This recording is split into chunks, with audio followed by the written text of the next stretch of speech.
"You have 10 hours to get out," my daughter-in-law screamed, her voice cutting through the salty Malibu air. She threw my old duffel bag onto the driveway, watching it skid across the gravel like a piece of trash. She had no idea that her poor mechanic father-in-law was secretly worth $350 million. I just smiled, picked up my bag, and drove away. Her eviction notice arrived the next morning. Before I continue this story, let me know where you are watching from in the comments below. Hit like and subscribe if you have ever had to stand up to family who underestimated your worth. The sound of the zipper scraping against the expensive paving stones was loud enough to silence the jazz band playing in the corner of the patio. My bag, a canvas thing I had owned since the 80s, lay there covered in dust. It looked out of place, just like me. I stood there in my grease-stained coveralls and worn-out work boots, surrounded by men in Italian suits and women dripping in diamonds. This was supposed to be a simple family visit. I had driven down from the city to drop off a wedding anniversary gift for my son and his wife. I did not realize they were hosting a pre-party for the elite of Malibu. Tiffany stood on the top step of the porch, looking down at me like I was a stain on her pristine white marble floor. She was holding a glass of champagne, her knuckles white against the stem. She looked beautiful on the outside, I suppose. Blonde hair, perfectly styled, a dress that probably cost more than the truck I drove, but her eyes were filled with something ugly. It was pure, unfiltered contempt. "You heard me, Isaiah," she said, not even giving me the dignity of calling me dad anymore. "You have 10 hours to get your old truck and your smelling clothes off this property. My friends from the club are arriving in the morning for the main event, and frankly, you are ruining the aesthetic. This house is a $25 million architectural masterpiece. It is too elegant for a retired mechanic who smells like motor oil and cheap coffee." I looked past her, searching for my son. Marcus was standing by the outdoor bar, gripping a glass of whiskey like it was a life preserver. He was wearing a suit I knew he could not afford, trying to look like the successful businessman Tiffany pretended he was. He saw me. Our eyes locked. For a second, I saw the little boy I used to take fishing down at the pier. I saw the son I had put through college by working 16-hour days. I waited for him to step forward. I waited for him to tell his wife that you do not throw a 73-year-old man's belongings into the dirt. I waited for him to be the man I raised. Marcus looked away. He turned his back to me and took a long drink, pretending to be absorbed in a conversation with a waiter. That silence hurt more than the bag hitting the ground. That silence broke something in my chest that I didn't think could break anymore after losing my wife Ruth 2 years ago. I looked back at Tiffany. She was smirking, waiting for me to beg. She expected the old man to plead for a bed in the guest room. She expected me to apologize for being poor, for being black, for being a blue-collar worker in her white-collar fantasy world. "Are you sure about this, Tiffany?" I asked. My voice was calm. It was the low, steady rumble of an engine that is idling before a race. I did not shout. I did not wave my hands. I just asked a simple question. She laughed, a sharp, brittle sound that grated on my ears. "Am I sure? Of course I am sure. This is my house, Isaiah. This is Marcus's house, which means it is my house. We tolerate your visits because we feel sorry for you, but you are pushing it. Look at you. You look like the help. Actually, the help dresses better. Just go. Go back to whatever hole you crawled out of and let us celebrate our anniversary with people who actually belong here. People who belong here." I looked around the sprawling estate, the floor-to-ceiling glass walls reflecting the Pacific Ocean, the infinity pool blending into the horizon, the meticulously landscaped gardens. 40 years ago, this land was nothing but sand dunes and scrub brush. I remembered it vividly. I was 33 years old, working 2 jobs, my hands permanently stained black from the garage. I walked this land with Ruth when we could barely afford rent. The real estate agent had looked at us with that same sneer Tiffany had now. He told us they did not sell to people like us in this zip code. He told us we couldn't afford the dirt, let alone a house. I didn't argue with him back then either. I just worked. I built a logistics empire from a single delivery van. I bought trucks. I bought warehouses. I bought land. I hid behind shell companies and lawyers because in those days, a black face on the deed meant trouble. I bought this land through a trust. I built this house for Ruth. Every beam, every window, every tile was chosen by her. We kept it in a trust, allowing Marcus to live here to pretend he owned it because I wanted him to feel secure. I wanted him to have the start in life I never had. And now this woman who had never worked a day in her life, who measured a man's worth by the label on his jacket, was kicking me off the land my sweat and blood had paid for. I walked over to my duffel bag. The guests were staring, whispering behind their hands. I bent down my knees, popping slightly in the cold sea breeze, and picked up the bag. I dusted off the dirt. I adjusted my old baseball cap, the one with the logo of my first auto shop on it. I looked at Tiffany one last time. She was already turning away, dismissing me like a servant who had been fired. She was signaling the waiter for another drink, laughing at something her mother Linda was saying. Linda was sitting in a lounge chair looking at me over her sunglasses with a look of pure disgust. "Enjoy the party, Tiffany," I said. I walked to my truck. It was a 1998 Ford F-150. The paint was peeling on the hood. The bumper was dented. It rattled when it started. It was the truck I drove because I loved it, not because I had to. It kept me grounded. It reminded me of where I came from. I climbed into the cab and started the engine. The roar of the old V8 drowned out the jazz music for a moment. I saw Tiffany roll her eyes and make a shooing motion with her hand. I backed out of the driveway, the tires crunching on the gravel. As I drove down the winding coastal road, the anger didn't explode. It didn't make me scream. It settled deep in my gut, cold and heavy. It transformed into focus. They thought I was a senile old mechanic. They thought I was a charity case. They thought they held all the cards because they lived in the big house and drove the fancy cars. They didn't know that the cards, the table, and the house they were playing in belonged to me. I reached for my phone. It was an encrypted satellite phone, one of the few luxuries I allowed myself, looking like a brick from the 90s, but secure enough for the Pentagon. I dialed a number I hadn't called in months. Saul Goldman answered on the first ring. Saul was my age, a Jewish lawyer who had fought alongside me in the trenches of business for 50 years. He was the only person alive who knew exactly how much I was worth. Zeke Saul said, his voice raspy from decades of cigars. "It is late. Is everything all right?" "Sell it," I said. There was a pause. "Sell what, Zeke?" "The stocks, the bonds, the Malibu house." I said, my eyes fixed on the road ahead. "The one Marcus and Tiffany are living in." "Sell it." Zeke Saul's voice shifted from friend to counsel. "That is the crown jewel. You built that for Ruth. Marcus has lived there for 5 years. If you sell it, where do they go?"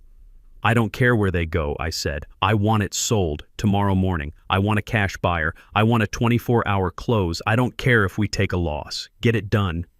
Saul was silent for a moment. He knew me. He knew I didn't make rash decisions. He knew something terrible must have happened. "Did they hurt you, Zeke?" he asked softly. "They threw my bag in the dirt, Saul. They gave me 10 hours to get off my own property. They think it's theirs." I heard the sound of a lighter clicking on the other end of the line, followed by a long exhale. "Okay, consider it done. I have a buyer in mind. That tech kid from Silicon Valley has been pestering us for that property for 2 years. He will write a check by noon tomorrow." "Good," I said.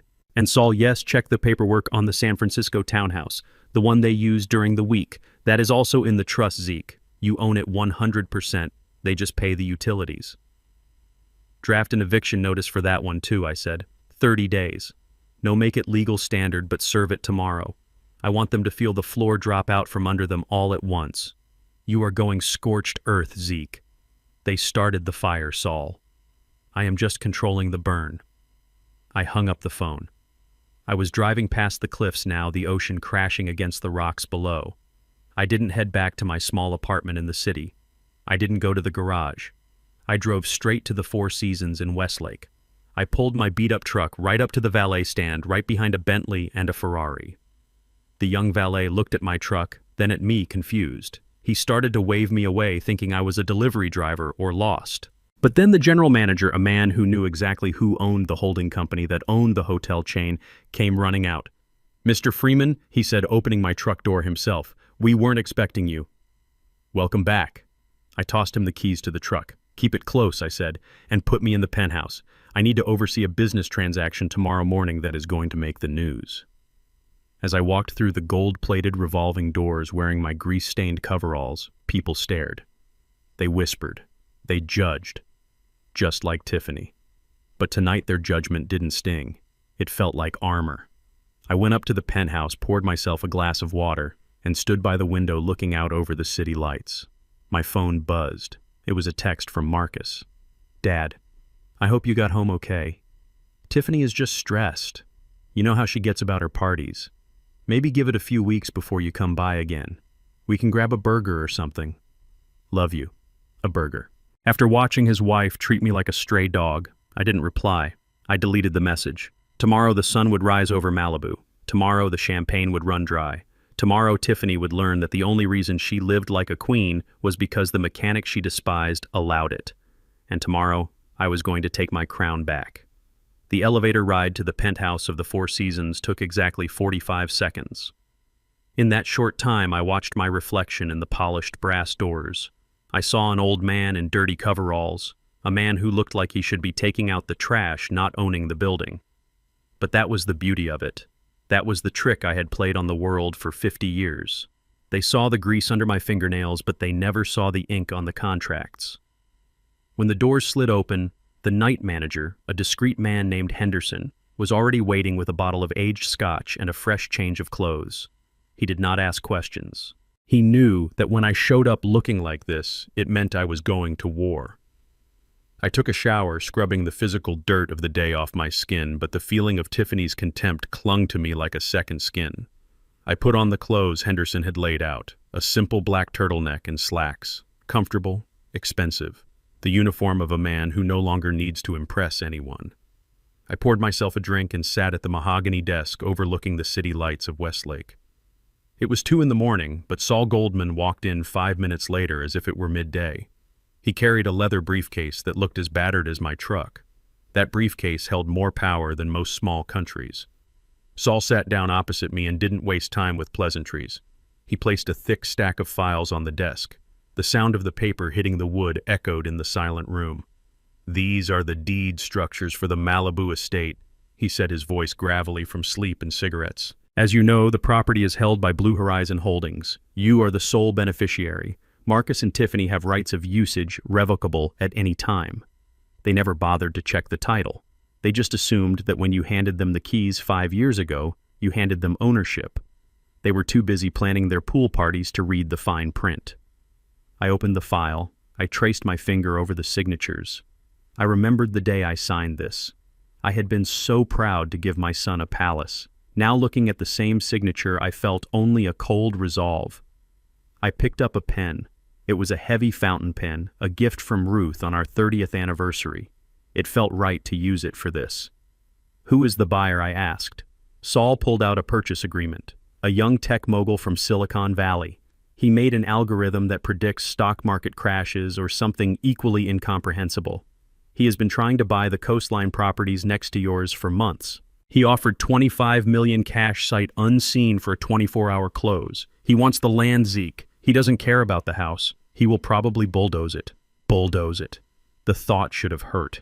Ruth had picked out the Italian marble in the kitchen. She had designed the rose garden where Tiffany was currently getting drunk with her friends. But then I remembered my bag in the dirt.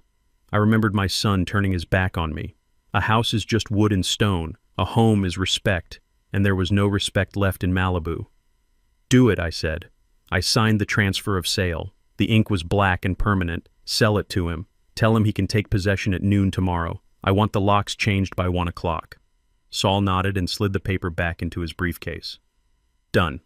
The wire transfer will hit your offshore account by morning. Now about the San Francisco property."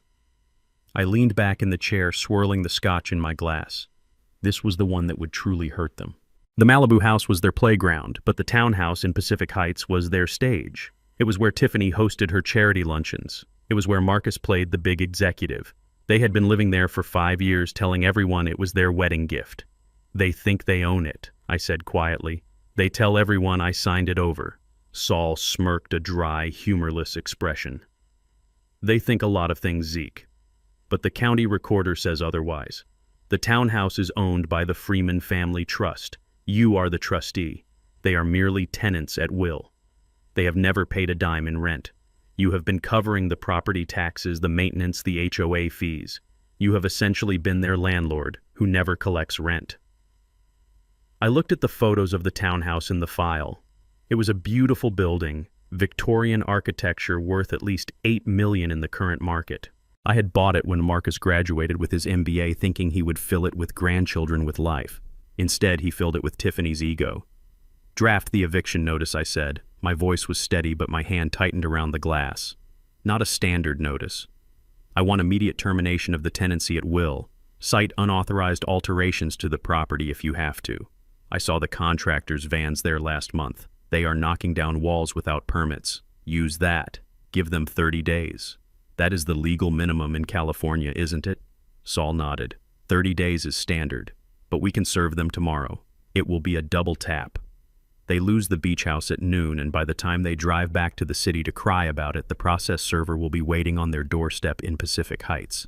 It was ruthless. It was cold. It was exactly what they deserved. I signed the authorization for the eviction. I felt a strange sensation in my chest. It wasn't guilt. It was the feeling of a heavy weight being lifted.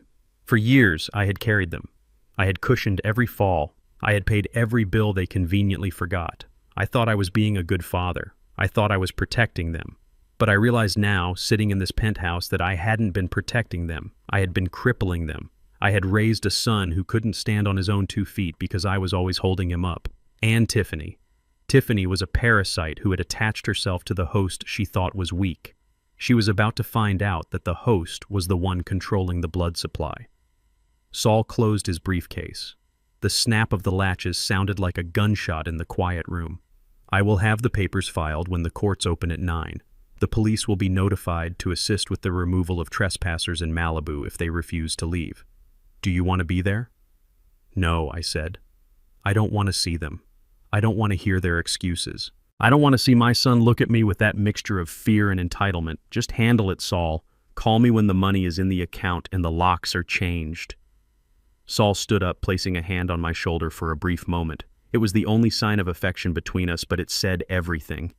He knew what this cost me. He knew I was burning down my own legacy to save my dignity. Get some rest, Zeke. Tomorrow is going to be a loud day. He left, and I was alone with the silence and the city view. I finished my drink. I was about to turn off the lamp when my phone buzzed on the desk. It was a personal number. I looked at the screen. It was Tiffany. It was 3 a.m. She was likely drunk, high on the adrenaline of her party, surrounded by her sycophants. I debated not answering. I could just let it ring. I could let the eviction notice be my response. But I wanted to hear her voice one last time. I wanted to hear the arrogance before the fall. I pressed answer and held the phone to my ear. I didn't say a word. Isaiah, her voice was slurred, dripping with fake sweetness and champagne bubbles. Oh, good you picked up. We were just betting on whether you had made it back to your little apartment safely. Marcus was worried you might have broken down on the highway in that scrap heap you drive. I just wanted to be the bigger person and check on you. I could hear the music in the background. I could hear laughter. She wasn't checking on me. She was performing. She was showing her friends how benevolent she was to the poor senile father-in-law she had just kicked out. I am fine, Tiffany, I said. The line was clear. My voice was steady. That is good, she giggled. Listen about the bag. I hope you aren't holding a grudge. We just have standards, you know. The guest list for tomorrow is very exclusive. We can't have clutter. You understand, right? You are a simple man. You prefer your quiet life. We are just helping you stay where you belong, where I belong. I looked around the penthouse suite. I looked at the contract on the desk that had just sold the roof over her head for $25 million. I understand perfectly, Tiffany, I said. You are right. I was out of place there. Exactly, she said, her voice turning dismissive now that she had performed her act of charity. Well, I have to go. My mother is opening a vintage Dom Perignon and I need to make a toast. We are celebrating the renovations. We are going to tear down that ugly old garage next week and put in a tennis court. It is going to be magnificent. The garage where I had restored my first classic car with Marcus when he was 16. The garage where Ruth used to bring me lemonade while I worked on weekends. They were going to tear it down for a tennis court they didn't know how to play on. Enjoy the champagne, Tiffany, I said. Make sure you toast to the house. It is a very special house. Oh, we know, she laughed. It is ours. Good night, Isaiah. Try not to worry about us too much. We are living the dream. She hung up. The line went dead. I put the phone down gently on the polished wood of the desk. Living the dream. She had no idea that the alarm clock was about to go off.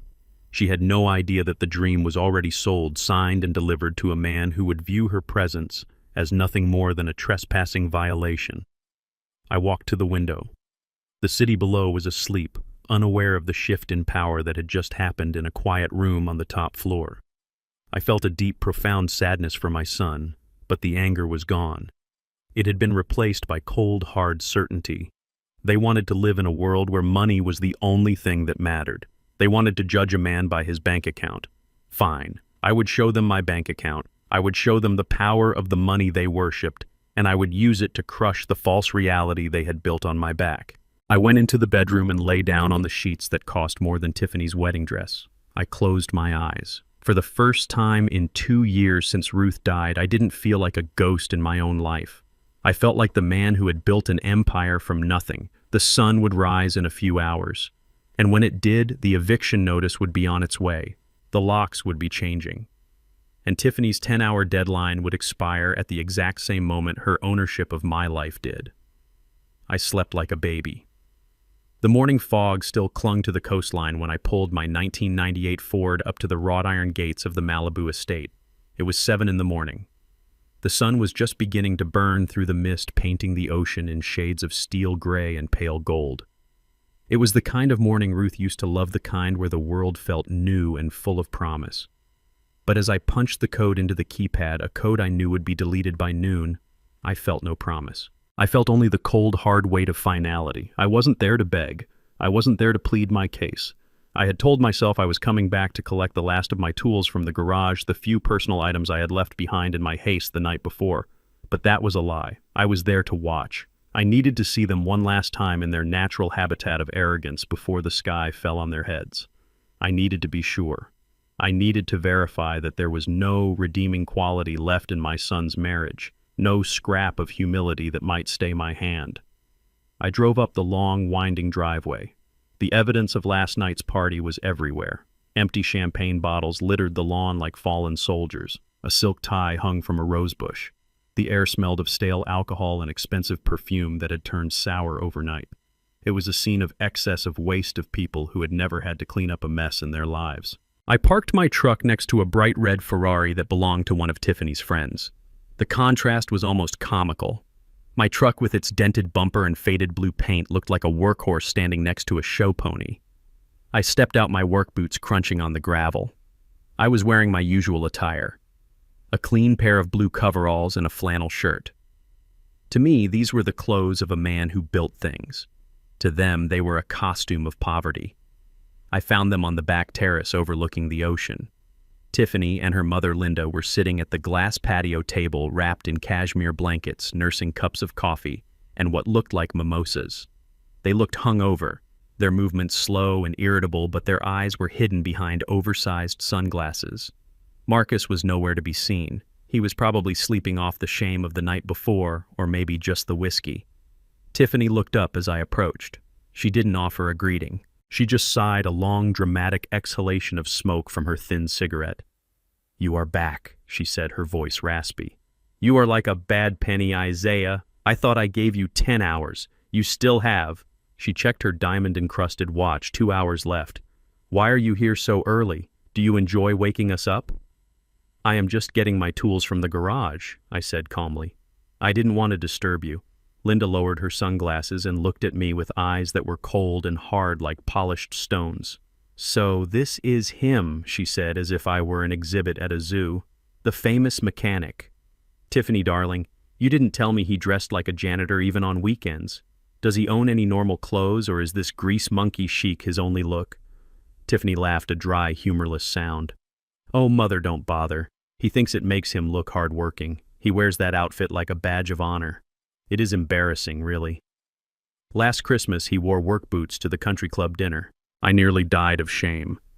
I stood there letting their words wash over me. They thought they were insulting me. They thought they were stripping away my dignity. But every insult was just another brick in the wall I was building between us. They didn't understand that these coveralls were worth more than their designer dresses. These coveralls had been worn in the engine rooms of the first 3 cargo ships I bought in 1985. They had been worn when I negotiated the Port Authority contracts that secured our family's future for 3 generations. They saw rags. I saw the uniform of a general. "You know," Tiffany said, turning her back to me to look out at the ocean, "it is actually good you are here, Isaiah. We were just discussing the renovations. Since you are clearing out your junk from the garage, you should know that we aren't keeping it." The garage. My heart tightened. That garage wasn't just a place to park cars. It was a detached structure older than the main house, built of sturdy red brick and timber. It was where I had started Freeman Logistics 40 years ago. It was where I had sat on an overturned bucket surrounded by invoices and engine parts praying I could make payroll. It was where Ruth used to bring me sandwiches at midnight, kissing my forehead and telling me she believed in me when no one else did. That garage was the womb of my empire. It still smelled of diesel and determination. I had kept it exactly as it was, a museum to our struggle, even after building the mansion. "What about the garage?" I asked, keeping my voice steady. Linda waved a hand dismissively. "It is an eyesore, frankly. It blocks the view of the coastline from the guest wing. It looks like a shack next to a palace." "We are tearing it down," Tiffany announced, taking a sip of her mimosa. "Next week. The contractors are already scheduled. We are going to put in an infinity pool with a swim-up bar. It will be much more conducive to entertaining. We can't have our guests looking at that pile of bricks and thinking we are running a chop shop, tearing it down. They wanted to bulldoze the place where I built their future to build a place to drink cocktails. They wanted to erase the history of the sweat and the tears that paid for their idle luxury. It was the ultimate disrespect. It wasn't just about the building. It was about erasing me. It was about sanitizing their life of anything that reminded them of where the money actually came from. I looked at the garage standing sturdy and proud against the morning light.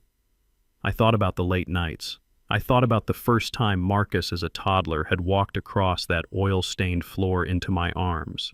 "You can't tear it down," I said quietly. "That garage means a lot to this family." "Family?" Linda scoffed. "Oh, please. This isn't a sentimental journey, Isaiah. This is prime real estate. You have to move with the times. You can't hold on to the past just because you have fond memories of changing tires. Tiffany deserves a home that reflects her status, not your nostalgia. Her status. A status bought with my money. A status built on the foundation of that garage they despised." Tiffany turned to look at me, a cruel smile playing on her lips. "Besides, Isaiah, it is not your decision anymore, is it? It is my house. You said so yourself last night when you walked away. If I want to build a pool, I will build a pool. If I want to burn that garage to the ground, I will. You are just a guest who overstayed his welcome, so hurry up, get your rusty wrenches and your old boxes out of there. I don't want any of your trash left behind when the bulldozers come." I looked at her. I really looked at her. I saw the emptiness behind her eyes. I saw a woman who had never created anything, never built anything, never nurtured anything. She was a consumer. She consumed money, she consumed status, and she was currently consuming my son's soul. "Okay," I said. "I will get my things." I turned and walked toward the garage. I didn't rush. I walked with the heavy, measured gait of a man who knows the clock is ticking, but not for him. I entered the garage. The smell hit me instantly. Old oil sawdust, cold metal. It was the smell of home. I didn't take much. Just a few framed photos from the wall above the workbench. A photo of me and Ruth standing in front of our first truck. A photo of Marcus in a little mechanic's uniform I had made for him. I put the photos in a box. I looked around one last time. I said a silent goodbye to the ghosts of my past. They wouldn't be bulldozing this garage. They wouldn't get the chance. I walked back out to the driveway. Tiffany and Linda were still on the terrace laughing about something. Probably about me. Probably about how easy it was to push the old man around. I tossed the box into the passenger seat of my truck. I was about to climb in when I heard it. The sound of engines, not the high-pitched whine of the sports cars Tiffany's friends drove. This was the deep, low rumble of heavy German engineering. I looked toward the gate. A convoy of black vehicles was turning into the driveway. 3 Mercedes-Benz G-Wagons, tinted windows gleaming in the morning sun. They looked like government vehicles or perhaps a high-level security detail. They moved with precision tires crunching in unison on the gravel. Tiffany stood up, shading her eyes with her hand. She looked confused for a second, and then a wide, excited smile broke across her face. She smoothed her dress and patted her hair. "Oh my God," she squealed, grabbing her mother's arm. "Look, Mom, it is the VIPs. I told Marcus they might come early. That must be the senator's son, or maybe that producer from Hollywood. They brought an entourage." She turned to me, her face flushed with triumph. "See, Isaiah. This is what I was talking about. This is the caliber of people we associate with. This is why you need to leave. You can't be seen here when they get out. Move your truck. Move it now." She started walking toward the convoy, her arms outstretched in greeting, her face arranged into a mask of welcoming charm. She looked like a queen greeting her subjects. I didn't move my truck. I leaned against the door frame, crossed my arms, and waited. The lead Mercedes came to a stop right in front of the main entrance, blocking Tiffany's path. The other two vehicles flanked it. The engines cut off. The silence was sudden and heavy. Tiffany faltered slightly, her smile wavering. The doors didn't open immediately. The tinted glass reflected her confused face. "Who is this?" Linda asked, standing up nervously. Then the doors of the lead vehicle opened. A man stepped out. He wasn't a senator's son. He wasn't a Hollywood producer. He was young, maybe barely 30, wearing a hoodie and jeans that probably cost more than a suit. He had the restless energy of a man who lived on caffeine and code. He was followed by two men in sharp suits carrying briefcases. Lawyers. Tiffany stopped. She looked at the man in the hoodie, then at the lawyers. "Hello," she said, her voice uncertain. "Can I help you?" "I think you might have the wrong house. The party doesn't start until noon." The young man didn't even look at her. He looked past her. He looked at the house. He looked at the view. He looked at the garage. Then he looked at me. He gave me a sharp nod of recognition. He turned back to Tiffany, looking at her as if she were a piece of furniture that had been left on the lawn. "I am not here for a party," he said, his voice flat and bored. "I am here for the walkthrough. I just bought this property."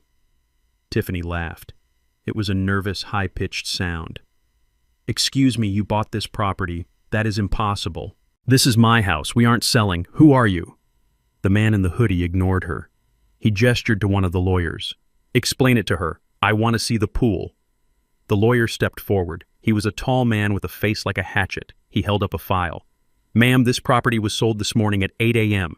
The transaction has cleared. The deed has been transferred. The new owner, Mr. Sterling, wishes to take immediate possession." Tiffany's face went white. She looked at the lawyer, then at the young billionaire who was already walking toward the front door, tapping on his phone. "Sold," she whispered. "But that's impossible. Marcus didn't sell it. I didn't sign anything. Who sold it?" The lawyer adjusted his glasses. He looked over Tiffany's shoulder directly at me, leaning against my rusted truck. "The owner sold it, ma'am. Mr. Isaiah Freeman." Tiffany spun around. She looked at me. Her eyes were wide, her mouth opening and closing like a fish on dry land. Linda dropped her coffee cup. It shattered on the expensive stone, the dark liquid spreading like a stain. I tipped my baseball cap. "Good morning, Tiffany," I said. "I hope you packed." The silence that followed Mr. Sterling's declaration was heavy enough to crush a man, but the young billionaire didn't seem to notice. He stepped around Tiffany as if she were a traffic cone on a highway, his eyes scanning the grand foyer with the detached calculation of a predator assessing a new territory. He didn't look at the ocean view or the marble floors. He looked at the structural beams. He looked at the wiring. He looked at the potential. "Get this trash out of here," Sterling said, waving a hand vaguely at the remnants of the party. The half-empty champagne bottles, the catering trays, the decorations. "I have a demolition crew coming for an assessment at noon. I want the floor plan clear." Tiffany stood frozen for a second, her brain struggling to process the sheer audacity of the man standing in her living room. Then the shock turned into the screeching fury of a woman who believes the world owes her everything. "Excuse me," she shouted, her voice cracking. "Who do you think you are? You cannot just walk into my home and start giving orders. This is private property. I am calling the police." "Please do," the lawyer said calmly. He stepped between Tiffany and Sterling, acting as a human shield against her hysteria. "It would save us the trouble. This is private property, Mrs. Freeman. It is Mr. Sterling's private property." Tiffany turned on him. Her face flushed a deep, ugly red. "You are insane. Both of you are insane. My father-in-law gave us this house. It was a wedding gift. We have lived here for 5 years. Everyone knows this is the Freeman estate." The lawyer opened the file again. He pulled out a single sheet of paper. It was a deed of trust transfer. The ink was still fresh.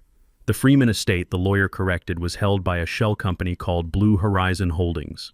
The sole proprietor of that holding company is Mr. Isaiah Freeman. At 8 this morning, Mr. Freeman liquidated the asset. He sold it to my client for $25 million. The transaction is complete. The title has been recorded. You are currently trespassing. Tiffany snatched the paper from his hand. Her eyes darted across the lines looking for a loophole, a mistake, anything to cling to. I watched from the doorway leaning against the frame. I knew exactly what she was seeing. She was seeing my signature. Not the shaky scrawl of an old mechanic, but the firm practice signature of a man who had signed billion-dollar logistics contracts. She was seeing the name of the company she had never bothered to ask about. Blue Horizon. The name of the boat I proposed to Ruth on. "This is a mistake," she whispered, her hands shaking so hard the paper rattled. "Isaiah couldn't sell this. He doesn't know how to do this. He is just a mechanic." She looked up at me then. The realization hit her like a physical blow. The old man in the grease-stained coveralls. The man she had kicked out 10 hours ago. The man who had silently paid the property taxes she never saw. The man who had covered the insurance premiums she ignored. "You," she hissed. "You did this. You can't do this. Marcus will kill you." I didn't say a word. I just tipped my cap. She fumbled for her phone, her long nails clicking frantically against the screen. I saw her dial Marcus. I could imagine my son hung over in the master bedroom upstairs, waking up to the sound of his world ending. "Answer the phone, Marcus. Answer the damn phone," she screamed into the device. A moment later, a disheveled figure appeared at the top of the stairs. Marcus looked terrible. His eyes were puffy, his hair a mess, wearing a silk robe that I knew cost $2,000. He looked down at the scene in the foyer, the young billionaire tapping on his phone, the lawyers in their suits, his wife hyperventilating, and his father standing by the door in work boots. "What is going on?" Marcus groaned, rubbing his temples. "Tiffany, why are you screaming? Who are these people?" "Your father sold the house," Tiffany shrieked, pointing a finger at me. "He sold our house, Marcus. He sold it to this boy in a hoodie. Do something." Marcus blinked. He looked at me, confusion clouding his face. "Dad, what is she talking about? You can't sell the house. It's our house." I looked at my son. I looked at the man who had let his wife throw my bag in the dirt. I looked at the man who had stood by while she mocked my clothes and my life. "It was never your house, son," I said. My voice was low, but it carried through the room. "I let you live here. I let you pretend. But the pretending is over." Marcus stared at me, his mouth opening and closing. He looked like a child who had just been told Santa Claus wasn't real. He looked at the lawyer who held up the deed like a shield. "Mr. Freeman," the lawyer said to Marcus, "you have been living here as a tenant at will. That tenancy has been terminated effective immediately upon the sale of the property. The new owner requires the premises to be vacated. Now." Marcus pulled out his own phone. I felt the vibration in the pocket of my coveralls. I pulled out my old brick-like satellite phone. The screen lit up. Son calling. I looked at the screen.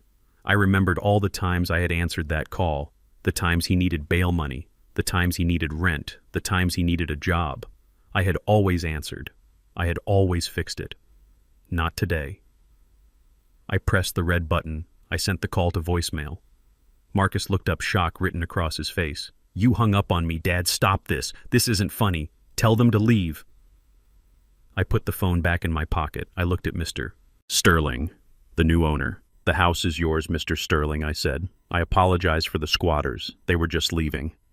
Sterling looked up from his phone, bored. "I don't care who they are. I have architects coming in an hour. If they aren't gone, I am charging them rent by the minute, and my rates are aggressive." Tiffany let out a primal scream of frustration. She threw her phone onto the couch. "This is illegal. You can't just kick us out. We have rights. We have squatters' rights. We have lived here for 5 years. You have to give us 30 days. The lawyer smiled. It was a shark's smile. "Actually, Mrs. Freeman, since there was never a lease and since you never paid rent, you are technically guests who have overstayed their welcome. However, even if you want to argue tenancy, the sale of the property to a third party who intends to occupy it immediately overrides your claim in this jurisdiction, especially given the lack of a written contract. You can fight it in court if you like, but by the time you get a hearing, my client will have already demolished the east wing." "Demolished," Marcus whispered. He looked around the foyer. He looked at the life he thought he had secured.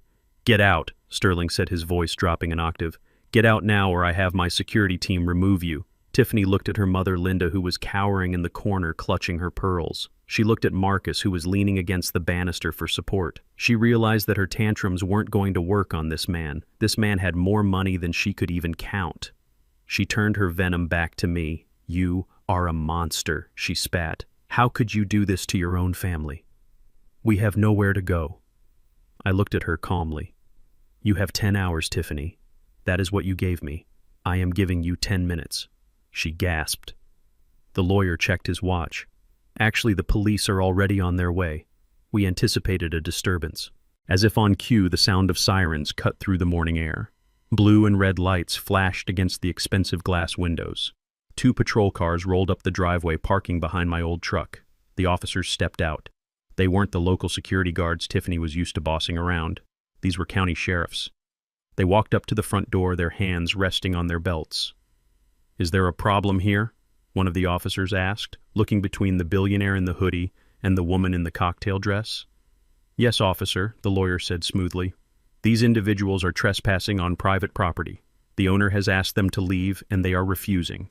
We have the deed and the sale documents right here." The officer looked at the papers. He looked at Marcus. "Sir, is this your house?" It was." Marcus stammered. "My dad, Sir." The officer's voice hardened. "Does your name appear on the deed?" "No," Marcus whispered. "Then you need to vacate the premises," the officer said. "You can grab your essentials, but you need to leave the property immediately. This is a civil dispute, but if you refuse to leave, it becomes criminal trespassing." Tiffany looked like she was going to faint. She looked at the guests who had started to arrive for her party, their luxury cars idling at the gate, confused by the police presence. The humiliation was total. The audience she had craved was now witnessing her downfall. "I grabbed my keys," Marcus said, his voice hollow. I need to get dressed." "Make it quick," the officer said. I watched them scramble. It was pathetic. Tiffany running around grabbing her jewelry boxes, her designer bags shoving them into the arms of her mother. Marcus throwing clothes into a suitcase, his hands shaking so hard he couldn't close the zipper. They looked like rats fleeing a sinking ship. Sterling walked over to me while the chaos unfolded. He didn't shake my hand. He didn't need to. He just nodded at the garage. "Nice structure," he said. "Good bones. I might keep that. Turn it into a server room." I nodded. It was better than a tennis court. It was a place where work happened. "Keep the floor stained," I said. "It gives it character." He smirked. "Deal." I walked back to my truck. I watched as Marcus and Tiffany came out of the house loaded down with bags looking like refugees in Gucci. They walked past me. Marcus wouldn't look up. He was crying silent tears of shame and confusion. Tiffany was glaring at the ground, muttering curses under her breath.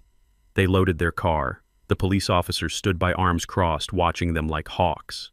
As Marcus started his engine, he looked at me through the window. For a second, I thought he might say something. I thought he might apologize. I thought he might ask for help, but he didn't. He just put the car in gear and drove away, following the police escort off the property.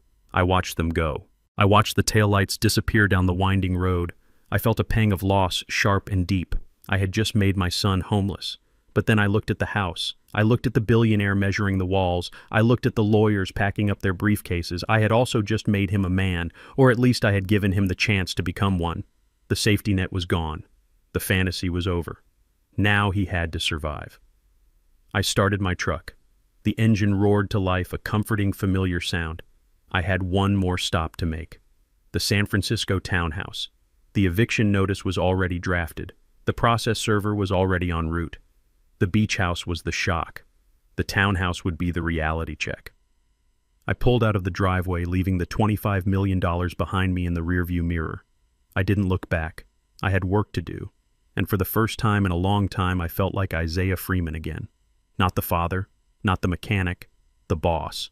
I sat in the high-back leather chair of the penthouse suite, overlooking the city skyline, waiting for the inevitable explosion. The air conditioning hummed a soft white noise that contrasted sharply with the storm I knew was raging just a few miles away. I poured myself a cup of black coffee from a silver pot that cost more than my weekly grocery budget used to be. It was strong and bitter, just the way I liked it. My phone sat on the mahogany desk, vibrating against the wood like an angry hornet. It was Marcus. He had been calling every 3 minutes for the past hour. I watched the screen light up and fade to black over and over again. I wasn't ready to speak to him. I wasn't ready to hear the voice of the son I loved twisted into the screeching demands of the woman who controlled him. Finally, the vibrating stopped and the voicemail icon appeared. I took a deep breath and pressed play. I needed to hear this. I needed to know exactly how deep the rot had spread. The message began with the sound of heavy breathing and wind. Marcus was outside somewhere. Then his voice cracked through the speaker, loud and distorted by rage. "Dad, are you insane? I am at the Starlight Motel. The clerk says you are not here. I know you stay at this dump when you come to the city. Where are you hiding?" I took a sip of coffee. The Starlight Motel. That was where he thought I belonged. A $40 a night roadside inn with stains on the carpet and bars on the windows. He had never once asked me where I actually stayed. He just assumed that a mechanic belonged in the gutter. His voice continued, rising in pitch. "You sold the house, Dad. You actually sold our house. Tiffany is in the car, crying her eyes out. She is having a panic attack because of you. Do you have any idea what you have done? You humiliated us in front of the most important people in California. You made us look like homeless people." There was a pause, and I heard a woman's voice in the background screaming something unintelligible but venomous. Marcus came back on the line, his voice dropping to a cold, hateful whisper that hurt worse than the shouting. "You are a disgrace. You have always been an embarrassment with your grease stains and your old truck, but I tolerated it because you were family. But this is unforgivable. You are a bitter, jealous old man who couldn't stand seeing us happy. Fix this, Dad. Call the lawyers. Undo the sale. If you don't, I swear to God you will never see me again." The message ended. The silence that rushed back into the penthouse felt heavier than before. I set the phone down gently. My hand was steady, but my heart felt like it had been put through a meat grinder. A disgrace. Tolerated. Jealous. I walked to the floor, to ceiling window. I looked at my reflection in the glass. I didn't see a disgrace. I saw a man who had worked 18-hour days for 40 years to build a legacy. I saw a man who had built a logistics empire that moved goods across 3 continents. I saw a father who had given his son everything he never had, only to watch that son spit in his face. I realized then that Marcus was gone. The boy who used to sit on my lap and steer the truck was dead. The young man who had graduated college with dreams of his own was dead. What was left was a hollow shell filled with Tiffany's poison. She had hollowed him out and worn him like a suit. He wasn't speaking to me. She was speaking through him. If I gave in now, if I tried to explain, if I tried to apologize, I would lose him forever. He would never respect me. He would only see me as a resource to be exploited and then discarded. The only way to save him was to destroy the fantasy world he was living in. I had to burn the parasite out, and that meant scorching the earth. I picked up the phone again and dialed Saul. "It is done," Saul said, answering on the first ring. "The beach house is transferred. The locks are changed. The demolition crew is scheduled for tomorrow morning." "Good," I said, my voice sounding flat and distant to my own ears. "But we are not done." There was a pause on the line. "What is next, Zeke?" "The cars I said." Saul let out a low whistle. "The Bentley and the Range Rover?" "Yes." "And the Porsche he keeps in storage for track days." "Zeke, those are leased through the company fleet," Saul warned. "Technically, they are company assets assigned to the Director of Business Development, which is Marcus's title. If you pull them, you are effectively firing him." "He doesn't work, Saul," I snapped. "We both know that. He shows up to the office once a week to drink the expensive coffee and flirt with the secretaries. He hasn't closed a deal in 4 years. The cars are perks for a job he isn't doing." "I know that," Saul said softly. "I just want to make sure you know what this means. This is a declaration of war. He just called me a disgrace, Saul. He went to a Fleabag motel to scream at me because he thinks that is where I live. He told me I was jealous of the life I paid for." I heard the rustling of papers on Saul's end. "Understood. I will call the repo team. They can be there in an hour. Do you want them to wait until morning?" "No," I said. "Do it now. They are driving back to the city. They will be parked at the townhouse. Take them tonight. I want them to wake up tomorrow and realize they have no way to move. I want them to walk." "Consider it done," Saul said. "And Zeke, yes. I am sorry. I didn't answer. I just hung up." I closed my eyes and pictured the scene that was about to unfold. Marcus and Tiffany driving back to San Francisco in the Bentley. I paid for crying about the mansion I paid for heading to the townhouse I paid for. They would park on the street because the garage in the townhouse was full of Tiffany's unused exercise equipment. They would go inside and drink my wine and plot their revenge. And then the tow trucks would come. I imagined Marcus waking up to the sound of diesel engines and chains. I imagined him running to the window seeing his status symbols being hooked up and dragged away. The Bentley Continental GT, $200,000 of British engineering, the Range Rover autobiography, another $150,000, the vintage Porsche 911. These weren't just cars to them, they were their identity. Without the house, they were homeless. Without the cars, they were pedestrians. They were becoming exactly what they despised, average. But I wasn't done planning. My mind drifted to what Tiffany would do next. She wouldn't take this lying down. She was a fighter in the dirtiest sense of the word. She would attack. I knew exactly where she would go. Back at the townhouse in Pacific Heights, Tiffany was undoubtedly pacing the hardwood floors. I could see her in my mind's eye, still wearing her party dress makeup, smeared tears of rage drying on her cheeks. She wouldn't be sad. Sadness was for people who felt loss. Tiffany only felt theft. She felt entitled to everything she touched. She would be screaming at Marcus, telling him this was his fault, telling him he needed to fix it. And when he couldn't fix it, she would take matters into her own hands. She would start looking for leverage. I knew she kept a box of files in the study, old papers she had scavenged from my visits over the years, birthday cards, tax documents I had carelessly left out during visits. She would be tearing that office apart right now, looking for a weakness. She would be looking for proof that I was mentally incompetent. She would be looking for proof that I had promised them the house in writing. She would be looking for anything she could take to a lawyer to sue me into oblivion. She would swear vengeance. I could hear her voice in my head, shrill and dangerous. He can't do this to us. We will take him for everything he has. We will leave him with nothing. Let her look. Let her dig. She would find tax returns for a mechanic making $40,000 a year. She would find bank statements with a few $1,000s in savings. She would find a will that left everything to Marcus, a will I had already instructed Saul to shred. She would find exactly what I wanted her to find. The illusion of a helpless old man. She would build her entire legal strategy on attacking a ghost. She would spend money she didn't have hiring lawyers to sue a man who didn't exist on paper. She would think she was hunting a rabbit, not realizing she was walking into the den of a lion. I finished my coffee. It was cold now. I walked into the bedroom of the penthouse. The sheets were crisp and white. I lay down, staring at the ceiling. I thought about the first car I ever bought for Marcus, a little red toy truck. He had pushed it around the floor of the garage, making vroom noises while I worked under a chassis. He had looked up at me with grease on his nose and smiled. "I want to be like you, Daddy." A tear leaked out of the corner of my eye and ran into my ear. It was hot and stung like acid. I wiped it away angrily. That boy was gone, and the man who replaced him had just declared me an enemy. So be it. I turned off the lamp, plunging the room into darkness. Tomorrow, the real game would begin. Tomorrow, they would lose their wheels, and the day after that, they would lose their roof. I would strip them down to nothing. I would peel away every layer of entitlement, every layer of unearned luxury, until all that was left was the truth. And then we would see if there was anything left of my son worth saving. The sound of paper tearing echoed through the townhouse in San Francisco like the ripping of ligaments. I wasn't there to see it, but I could hear it. I had tapped the landline years ago not because I didn't trust my son, but because I knew the world he walked in was full of sharks. Now, sitting in the silence of my hotel suite, I listened to the recording of my daughter-in-law tearing my home office apart. She was looking for a weapon. She was looking for something, anything, to stop the bleeding. The cars were gone, dragged away in the middle of the night while the neighbors watched from behind their curtains.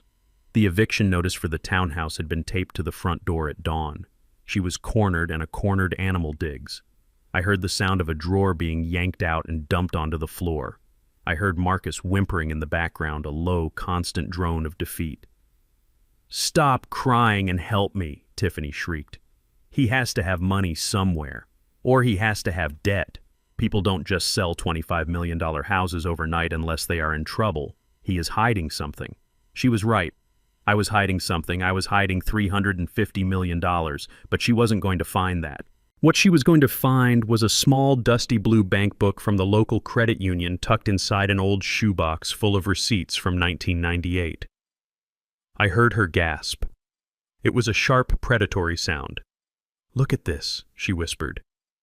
"Marcus, look at this." I closed my eyes and took a sip of my coffee. I knew exactly what she was looking at. It was a savings passbook. The last entry was dated 2 weeks ago. The balance was $412.63. It was a decoy. It was a trap I had laid years ago, not for her, but for myself. A reminder of the lean times. But it also served a specific purpose with Marcus. Back in '98, when Marcus was a teenager demanding designer sneakers and video games, I had staged a financial collapse. I wanted to teach him the value of $1. I wanted him to see his father struggle so he would learn to work. I showed him that bank book then, telling him we were on the brink of ruin. I hoped he would step up. I hoped he would get a paper route or mow lawns. Instead, he had locked himself in his room and cried because he wouldn't be the cool kid at school anymore. He didn't learn resilience. He learned fear. And Tiffany played on that fear like a virtuoso. Oh my God. Tiffany's voice came through the recording, triumphant and disgusted all at once. "Look at the withdrawals, Marcus. 500 here, 200 there. Cash withdrawals, at casinos, at liquor stores." They weren't casinos. They were auto parts shops and hardware stores where I paid in cash for supplies for my classic car restoration hobby. But to a woman who saw vice in every shadow, it looked like a spiral. "He is broke," she announced, her voice rising with excitement. "He isn't a tyrant, Marcus. He is a degenerate. He sold the beach house because he had to. He is drowning in debt. He probably owes money to loan sharks. That is why he is living in that motel. That is why he drives that truck. He lost it all." I heard the rustling of paper as she frantically flipped through the pages. "This is it," she said. "This is our way out. He isn't of sound mind. No sane man sells a mansion for cash in 24 hours unless he is being blackmailed or he is senile. We can prove he wasn't competent to sign that deed." I leaned forward in my chair. She was taking the bait. She was swallowing the hook so deep she would never get it out. She wasn't just going to fight me. She was going to try to save me from myself. She was going to paint a picture of a pathetic, dementia-ridden old man who needed his brilliant, capable daughter-in-law to take control of his assets. It was insulting. It was degrading. And it was exactly what I needed her to do. The recording ended with the sound of her dialing a phone. I didn't need to hear the call to know who she was contacting. She wouldn't call a lawyer first. She would call her audience. Tiffany didn't fight battles in courtrooms until she had won them in the court of public opinion. By noon, the rumors were already swirling through the high society circles of San Francisco. I received a text from an old friend, a board member of the city's largest charity, Zeke. "I just got a very disturbing call from your daughter-in-law. She is saying you are in financial trouble. She is asking if the foundation can recommend a geriatric psychiatrist. She says you are selling off assets to pay gambling debts. Is everything okay?" I didn't reply. I let the silence do the work. Silence looks like guilt to people who love noise. By 2 o'clock, she had called my former business partners, the ones who had retired years ago. She called the pastor of the church I hadn't attended in a decade. She was systematic. She was painting a portrait of a man in rapid cognitive decline, a man who was a danger to himself, and more importantly, a danger to his family's inheritance. She was trying to shame me into submission. She thought that if she embarrassed me enough, if she made me look pathetic enough, I would come crawling back to her, begging her to fix my mess. She thought I would sign over the power of attorney just to stop the whispers. She didn't know that I had built my empire in the mud. She didn't know that shame is a luxury for people who have nothing else to lose. I waited. I sat in my penthouse watching the fog roll over the Golden Gate Bridge, and I waited for the knock.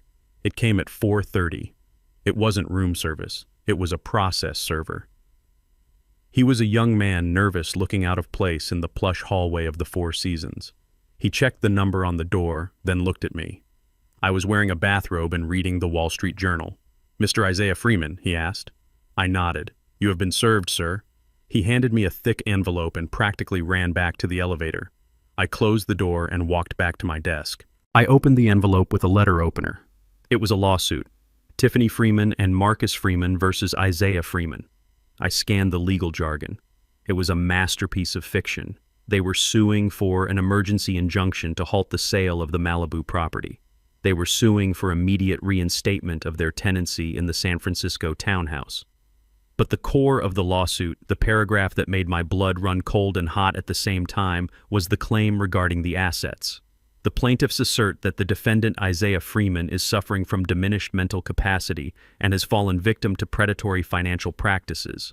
The plaintiffs claim that the sale of the family estate was conducted under duress or delusion.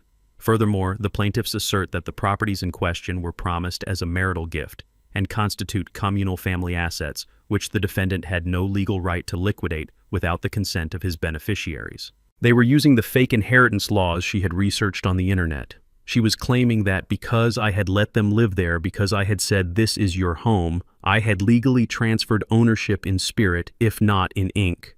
She was arguing that my senility had caused me to violate a verbal contract. She was suing me for selling my own house because she believed her own lie that I was broke. I laughed. It started as a chuckle and grew into a roar that filled the empty suite. It was the laugh of a man who sees the trap springing shut, not on his own leg, but on the neck of the hunter. She had put it in writing. She had sworn to it in a court filing. She had legally claimed that I was broke and crazy. This was the point of no return. If she had just apologized, if she had just walked away, I might have left them with a small trust fund. I might have paid for a modest apartment.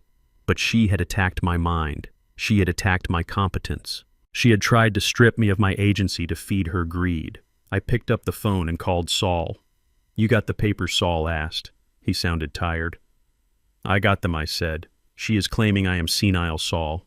She is claiming I sold the house to pay gambling debts. I warned you she would get dirty, Zeke. This freezes the assets.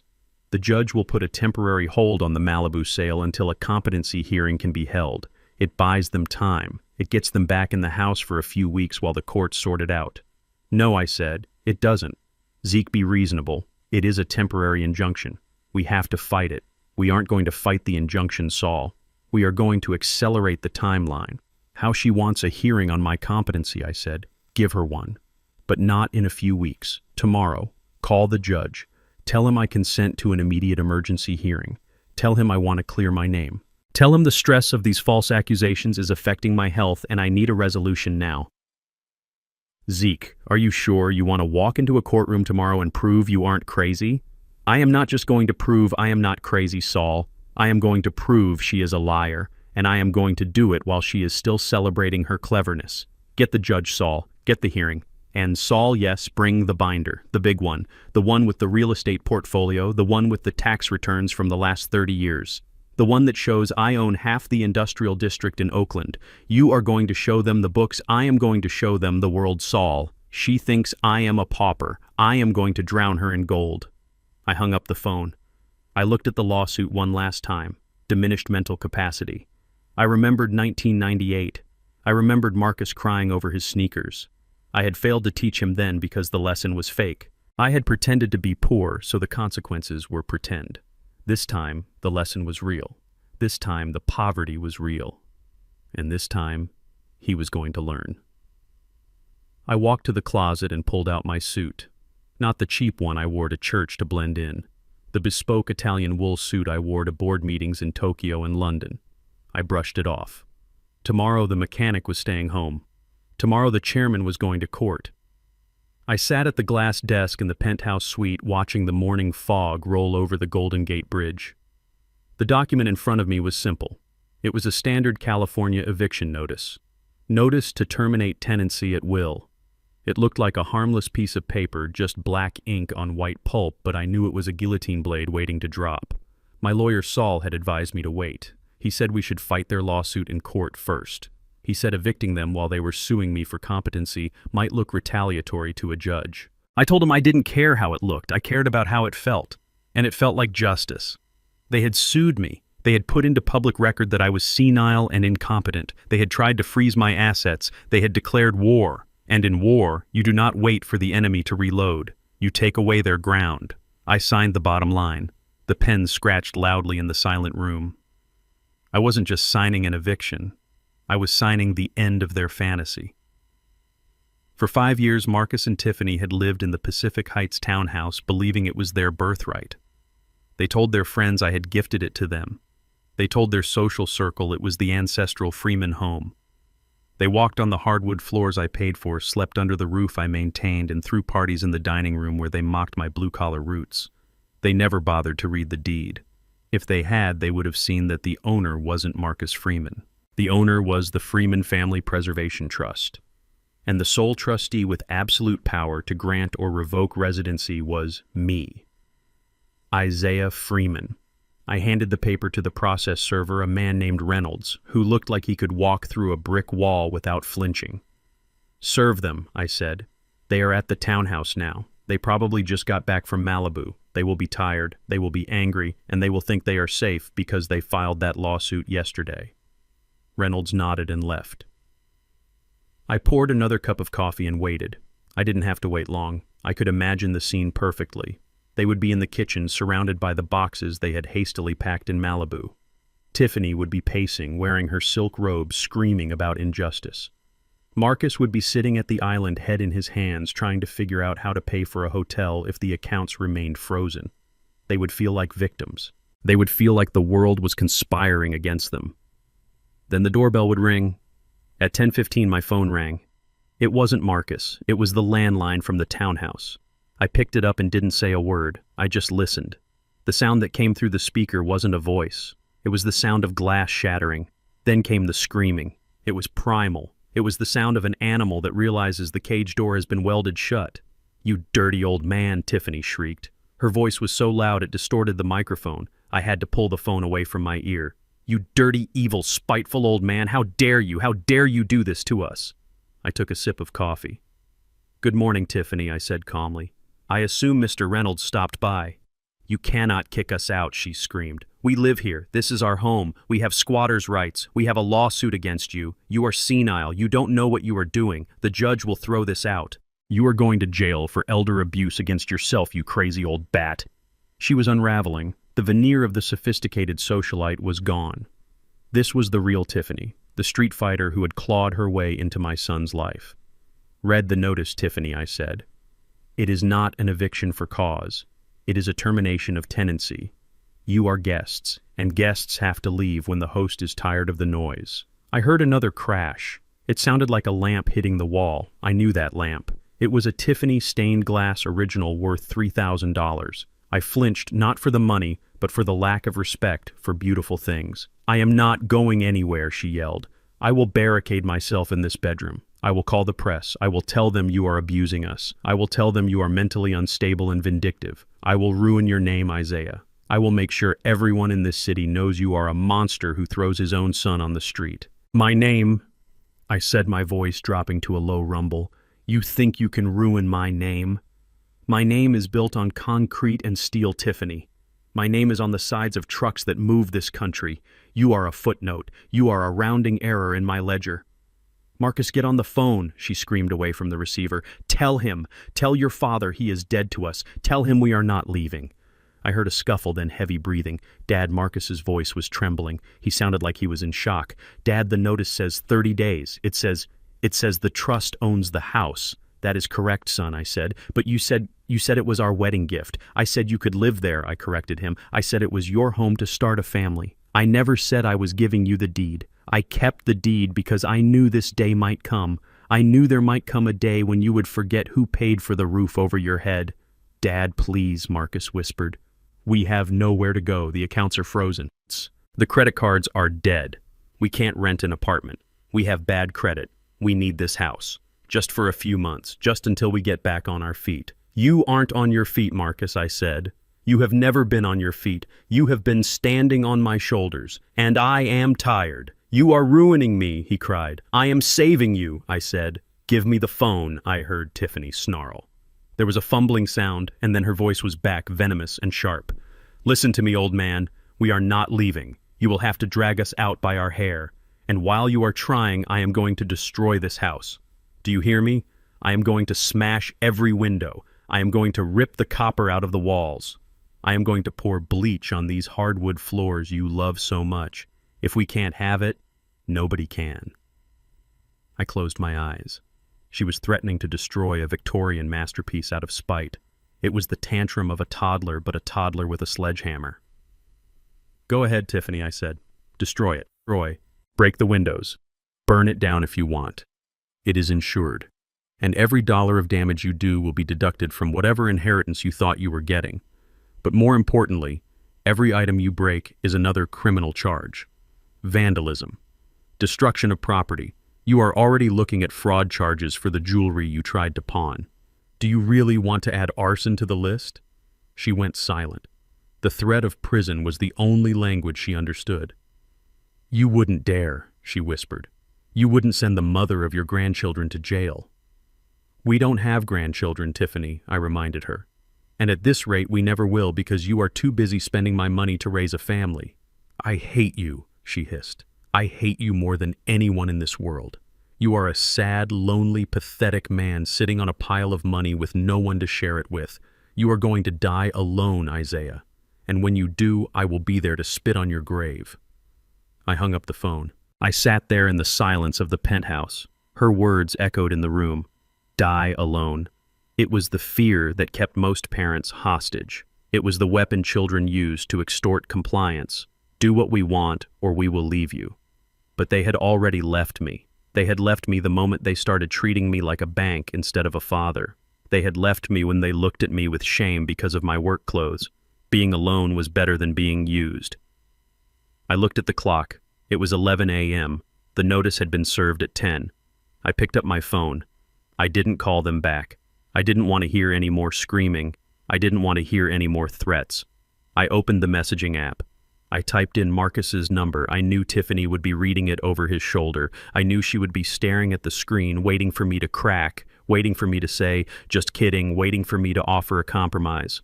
I typed a single sentence. You have 29 days and 23 hours. I hit send. Then I blocked the number. I stood up and walked to the window. Below me, the city of San Francisco was bustling with life. People were working, people were struggling, people were building lives without safety nets, without trust funds, without fathers to bail them out. My son was about to join them. For the first time in his life, Marcus was going to have to figure out how to keep the lights on. He was going to have to figure out how to put food on the table. He was going to have to look at his wife and realize that without my money, she was just a mean woman in a stolen house. I felt a twinge of pain, a phantom limb sensation where my fatherly instinct used to be. I wanted to run to him. I wanted to fix it. But I forced myself to turn away from the window. I forced myself to pick up the file for the next step. Because the beach house was gone. The townhouse was going. But there was one more thing. The one thing that gave them their social standing. The one thing that allowed them to pretend they were important. The club membership. And the charity gala. I picked up the phone and dialed the number for the event coordinator of the San Francisco Foundation. Hello, this is Isaiah Freeman, I said. I would like to make some changes to the guest list for the upcoming gala. Yes, I know my son and his wife were scheduled to sit at my table. That will no longer be possible. In fact, I would like to ensure their tickets are revoked entirely. I listened to the coordinator stammer on the other end. Yes, I understand it is late notice, I said. But I am doubling my donation this year. I trust that will cover the inconvenience. I hung up. 30 days. They had 30 days to pack their lives into boxes. 30 days to feel the walls closing in.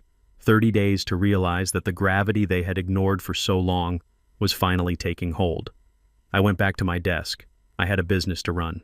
And for the first time in years, I wasn't distracted by the noise of my ungrateful family. I was focused. I was sharp. The lion was awake, and he was hungry. I sat in the dark of the penthouse suite, the glow of my laptop screen the only light in the room. On the screen, a grainy black and white video feed showed the kitchen of the San Francisco townhouse. I had installed the cameras 5 years ago not to spy, but for security. I had never told Marcus. I suppose I hoped I would never have to use them against him. But as I watched my son and his wife sitting at the island, I paid for drinking wine I bought plotting my destruction. I thanked God for my paranoia. Tiffany was pacing. She looked like a caged tiger, her movements jerky and erratic. She had stopped screaming. The screaming stage was over. Now she was in the bargaining stage, but she wasn't bargaining with me. She was bargaining with morality. He is sick, Marcus, she said, her voice tinny through the laptop speakers. We have to face it. No sane man evicts his own son. No sane man sells a beach house for cash in a day. He is losing it. It is Alzheimer's. It has to be. Marcus had his head in his hands. I zoomed in on the feed. He looked broken. He looked like a man who had run out of options. But he seemed fine last week, Marcus mumbled. He seemed sharp. That is how it starts, Tiffany insisted, slamming her hand on the marble counter. It is called sundowning, or lucid intervals. But look at the erratic behavior, the paranoia, hiding money, wearing those dirty clothes. He is a danger to himself, and he is a danger to our future. If we don't step in, he is going to burn through every cent of the estate before he dies. We have a duty, Marcus, a duty to protect the family legacy. Family legacy. The audacity took my breath away. She was talking about the money I made sweating in shipyards while she was talking about protecting it from me. So what do? Marcus asked, his voice barely a whisper. We get guardianship, Tiffany said. She pulled a business card out of her pocket. I got this from a friend at the club. His name is Dr. Aris. He is a specialist in geriatric competency. My friend says he is understanding. He understands that sometimes families need to make hard decisions to protect assets. He charges a premium, but he gets the paperwork done fast. I leaned back in my chair. Dr. Aris. The name rolled around in my head, familiar but distant. I pulled out my phone and accessed the Freeman Group's charitable giving database. I typed in the name. There it was. Dr. Jonathan Aris, Chief of Neurology at St. Jude's Medical Center, a hospital where the Freeman Group had just donated $3 million for a new wing, a hospital where I sat on the silent board of directors. I watched on the screen as Tiffany dialed the number. She put it on speaker. Dr. Aris, this is Tiffany Freeman. We spoke earlier. Yes.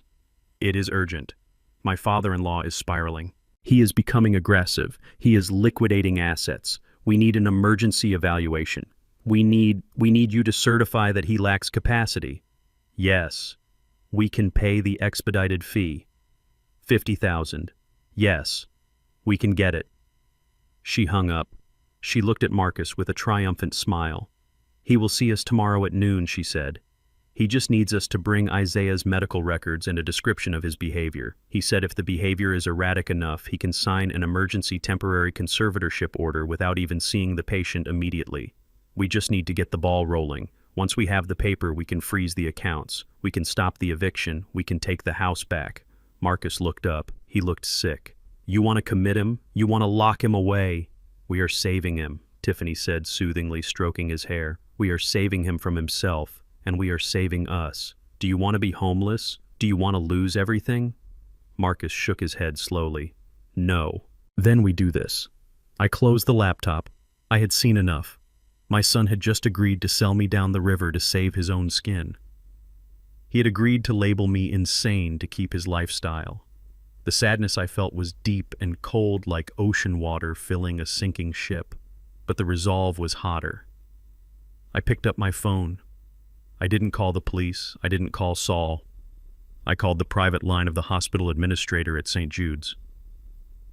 Mr. Freeman, the administrator, answered on the first ring, sounding surprised. It is late. Is everything all right? I need a meeting, I said. With Dr. Jonathan Aris. Of course, sir. For a checkup? No, I said. A business meeting.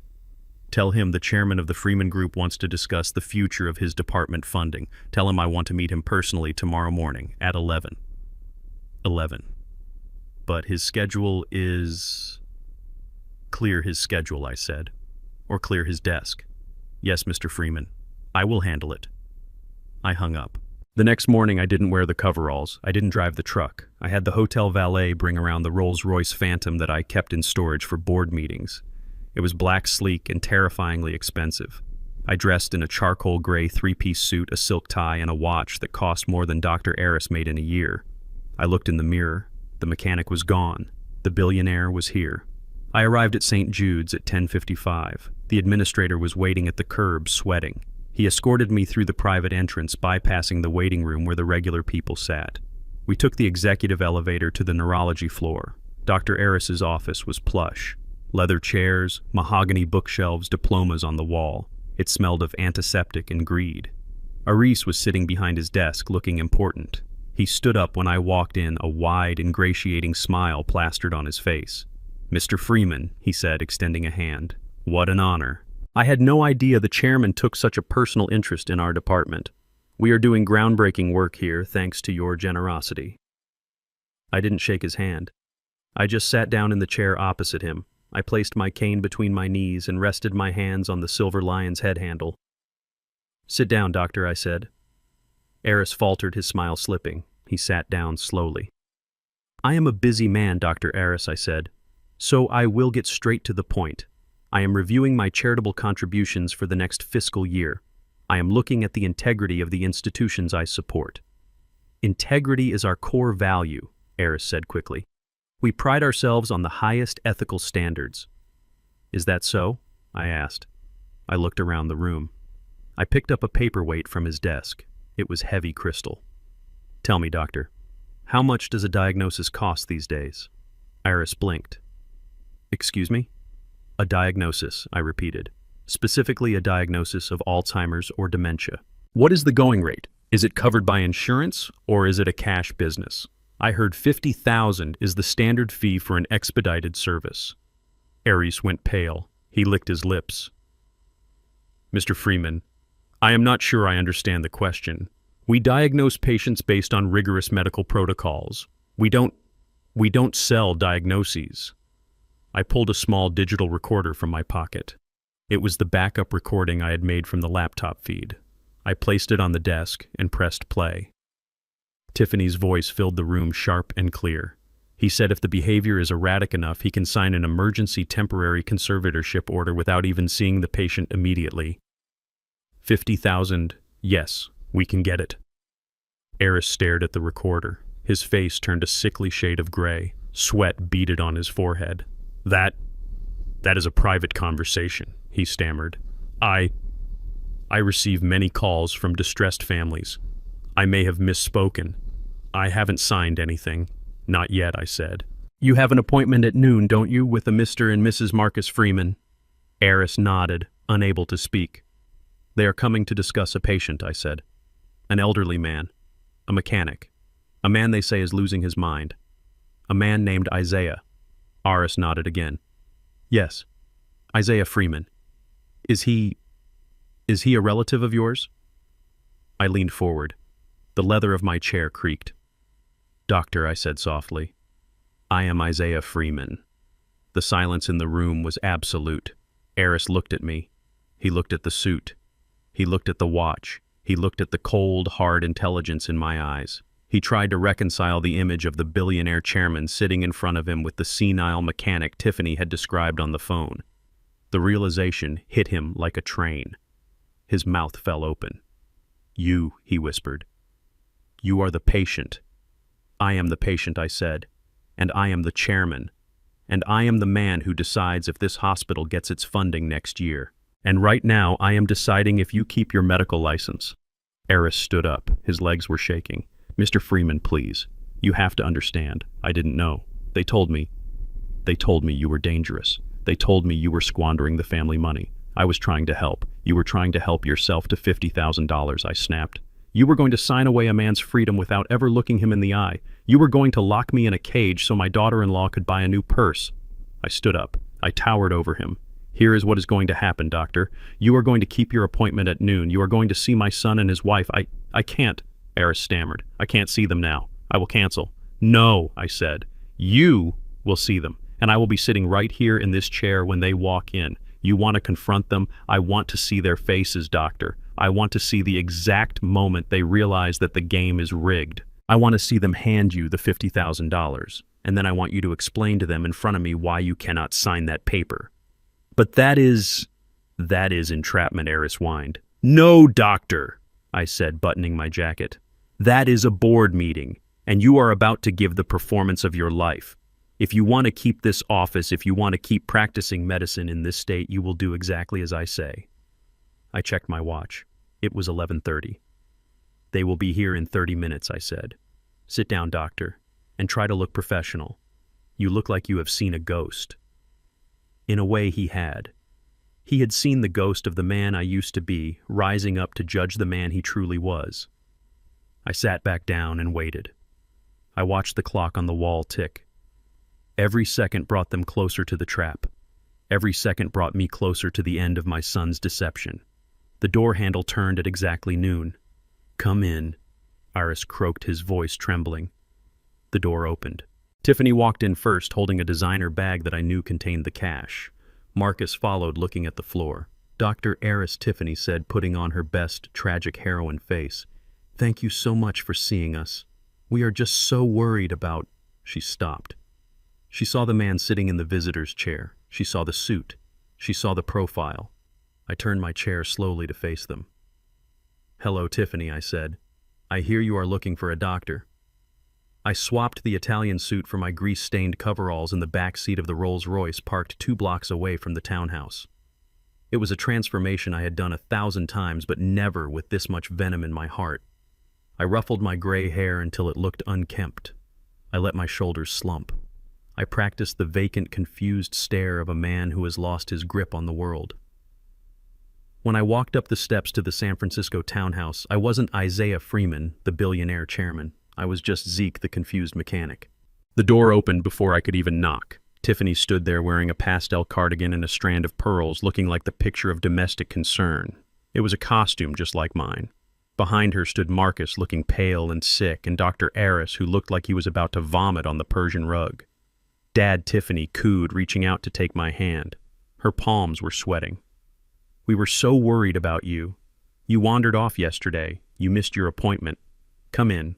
Sit down. We have tea." She led me into the living room. It was staged perfectly. Soft music playing, a tray of biscuits on the coffee table, and right in the center a stack of legal documents next to a heavy fountain pen. Dr. Eris stood by the fireplace. He was shaking. He looked at me, then he looked at the floor, then he looked at the door. He wanted to run. He knew that the man shuffling into the room in dirty work boots was the same man who held his career in a vice grip. I caught his eye for a split second. "Yeah." I gave him a look that said, "Stay put." He swallowed hard and wiped his forehead with a handkerchief. "Hello, doctor," I said, my voice raspy and weak. "I didn't think I would see you here. I thought I missed the appointment." Tiffany laughed, a nervous tinkling sound. "Oh, Dad." Dr. Eris was kind enough to make a house call. He knows how overwhelmed you get in hospitals. He just wants to ask you a few questions to make sure you are okay, to make sure you are capable of handling your stress. Dr. Eris stepped forward. His legs were trembling so bad I thought his knees might knock together. "Mr. Freeman," he croaked. "Yes, I am just here to observe." "Observe," I repeated slowly, looking around the room as if I didn't recognize it.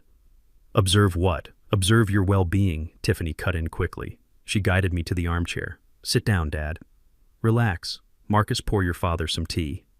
Marcus poured the tea. His hand shook so much the cup rattled against the saucer. He wouldn't look at me. He stared at the steam rising from the cup. "Dad," Marcus whispered, we just want to help you. The lawsuit. The eviction. It is too much for you to handle alone. We want to take that burden off your shoulders." I took the tea. I held it with both hands, letting them see a tremor I didn't actually have. "It is a lot of paperwork," I mumbled. "I don't understand the words. Why do I have to leave my house, Marcus?" "You don't have to leave," Tiffany said soothingly, sitting on the ottoman in front of me. "That is the point. If you sign these papers, you can stay. You can stay in your little apartment, and we can stay here, and everything goes back to normal. We will handle the bills. We will handle the lawyers. You won't have to worry about a thing. You can just rest." She pushed the stack of documents toward me. The title was bold and clear: Durable Power of Attorney for Financial and Legal Affairs. It gave them total control. It gave them the right to sell my assets, access my accounts, and revoke the eviction notice. I looked at the paper. Then I looked at Dr. Eris. "Doctor," I said, "do you think I need this? Do you think my mind is gone?" Eris looked like a trapped animal. He looked at Tiffany, who was glaring at him with expectation. She had promised him $50,000. Then he looked at me. He remembered the digital recorder. He remembered the threat to his license. Eris stammered. "Mr. Freeman, medically speaking, stress can cause confusion. It is sometimes prudent to have family support." He was threading the needle. He wasn't diagnosing me. He was speaking in generalities. He was trying to survive the room. "See," Tiffany said, seizing on his weak words. "The doctor agrees. It is prudent. It is smart. Just sign here, Dad, right on the line." She uncapped the pen and pressed it into my hand. I held the pen over the paper. I let it hover. I looked at Marcus one last time. This was his moment. This was his chance to save his soul. "Marcus," I said softly, "do you really want me to do this? Do you really believe I am crazy?" Marcus looked up. I saw the tears in his eyes. I saw the conflict. He knew I wasn't crazy. He knew I was the smartest man he had ever met. But he was weak. He was terrified of poverty. He was terrified of his wife. "Just sign it, Dad," he whispered. "Please, just sign it so we can stop fighting." He failed. He chose the lie. I looked at Tiffany. Her eyes were hungry. She was staring at the pen tip like a shark staring at blood in the water. She was already spending the money in her head. She was already redecorating the beach house. "Okay," I said. "I will sign." I lowered the pen to the paper. But I didn't write Isaiah Freeman. I have always had a distinct signature, a sweeping, elegant script. But today I didn't use it. I used a jagged, angry scrawl. I pressed down hard, tearing the paper slightly. I wrote 3 words. But I wrote them in a way that looked like a signature if you didn't look closely. I wrote them in a stylized, blocky script that resembled hieroglyphics. "Go to hell." I signed it with a flourish. "There," I said, dropping the pen. "Is that what you wanted?" Tiffany snatched the paper before the ink was dry. She didn't read it. She didn't analyze the letters. She just saw ink on the line. She saw victory. She saw her salvation. "Yes," she breathed, clutching the document to her chest. "Yes, Dad, thank you. You did the right thing. You saved us all." She stood up instantly, her demeanor changing from solicitous nurse to conquering general. "Dr. Eris, you can go," she said dismissively. "I will wire the funds to your account as discussed. You will attest that he signed this willingly, correct?" Eris looked at me. I gave him a slight nod. "I will attest that he signed it willingly," he said, his voice flat. He grabbed his bag and practically ran for the door, not looking back. Tiffany turned to Marcus. "Get the car," she ordered. "I am going to the courthouse. I want this filed before the clerk closes. We are freezing the eviction today. We are taking control of the accounts by dinner." Marcus stood up slowly. He looked at me sitting in the chair. "Are you staying here, Dad?" he asked. "No," I said, standing up. My tremor was gone. My posture straightened. I seemed to grow 3 inches in height. "I am going to work." Tiffany didn't notice the change. She was too busy stuffing the papers into her Hermes bag. "You do that, Isaiah," she said, not even looking at me. "Go tinker with your engines. We will handle the big decisions from now on." She marched out the door, her heels clicking on the hardwood like gunshots. Marcus followed her. His head hung low. I waited until I heard the car pull away. Then I walked to the window. I watched them drive off toward the courthouse. They were rushing to file a document that wasn't a power of attorney. It was a confession. By submitting that document to the court, Tiffany was verifying under penalty of perjury that she had witnessed my signature. But when the judge looked at that signature, when the forensic handwriting experts analyzed it, they wouldn't see my name. They would see a hateful message scrawled by a man under duress.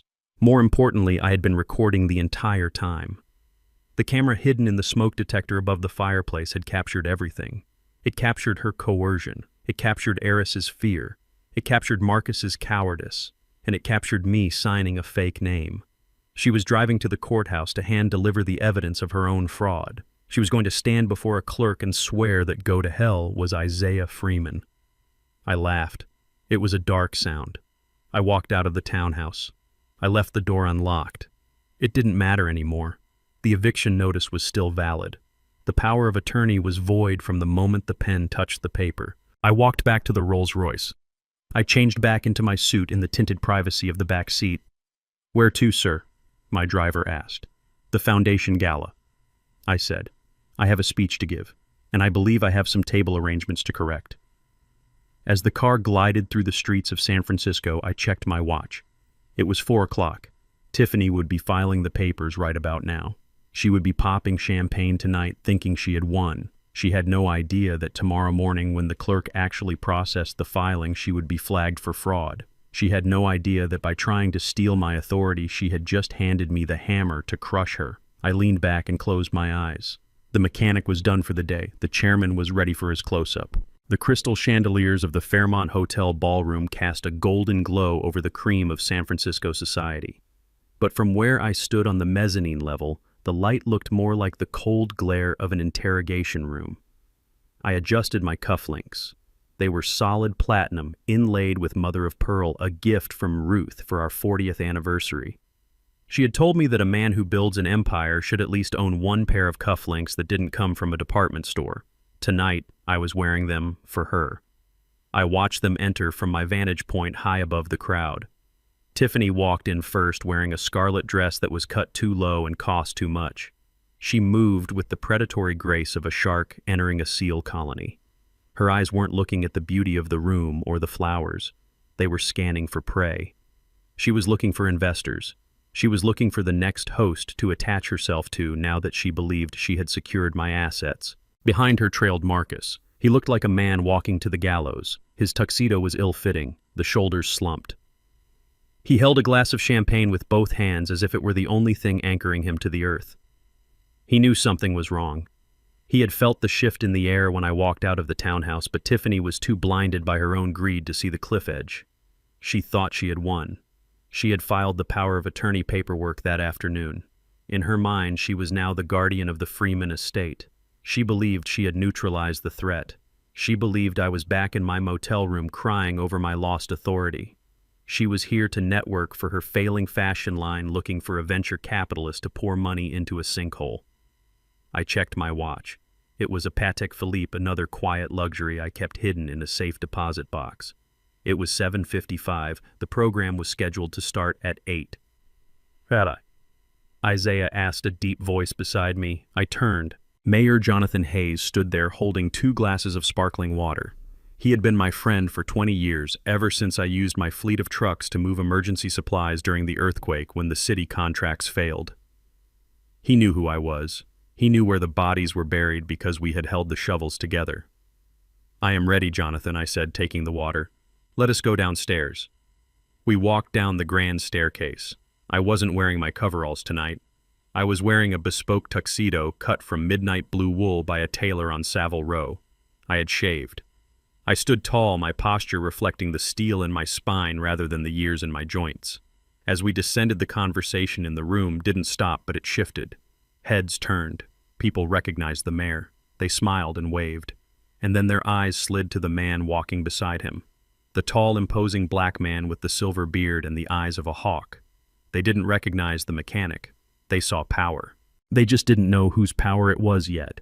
We reached the floor and the crowd parted. I saw Tiffany across the room.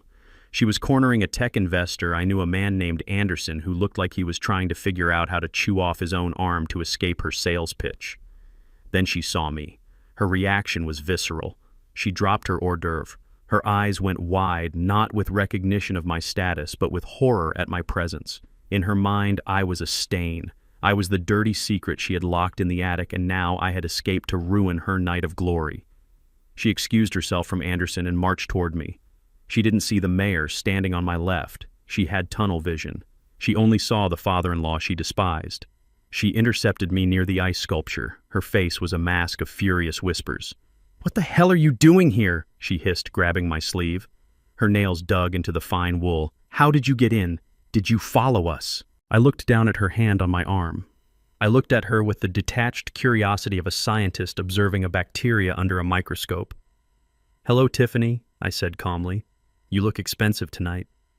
"Don't play games with me, old man," she spat. "You are embarrassing us. Look at you. You rented a tuxedo. You probably spent your last Social Security check to play dress up. You need to leave, now, before security throws you out." She looked around frantically, terrified that someone important would see her talking to me. "Marcus, get over here," she hissed over her shoulder. Marcus shuffled up. When he saw me, he stopped dead. He stared at the suit. He stared at the cufflinks. He recognized them. He remembered Ruth giving them to me.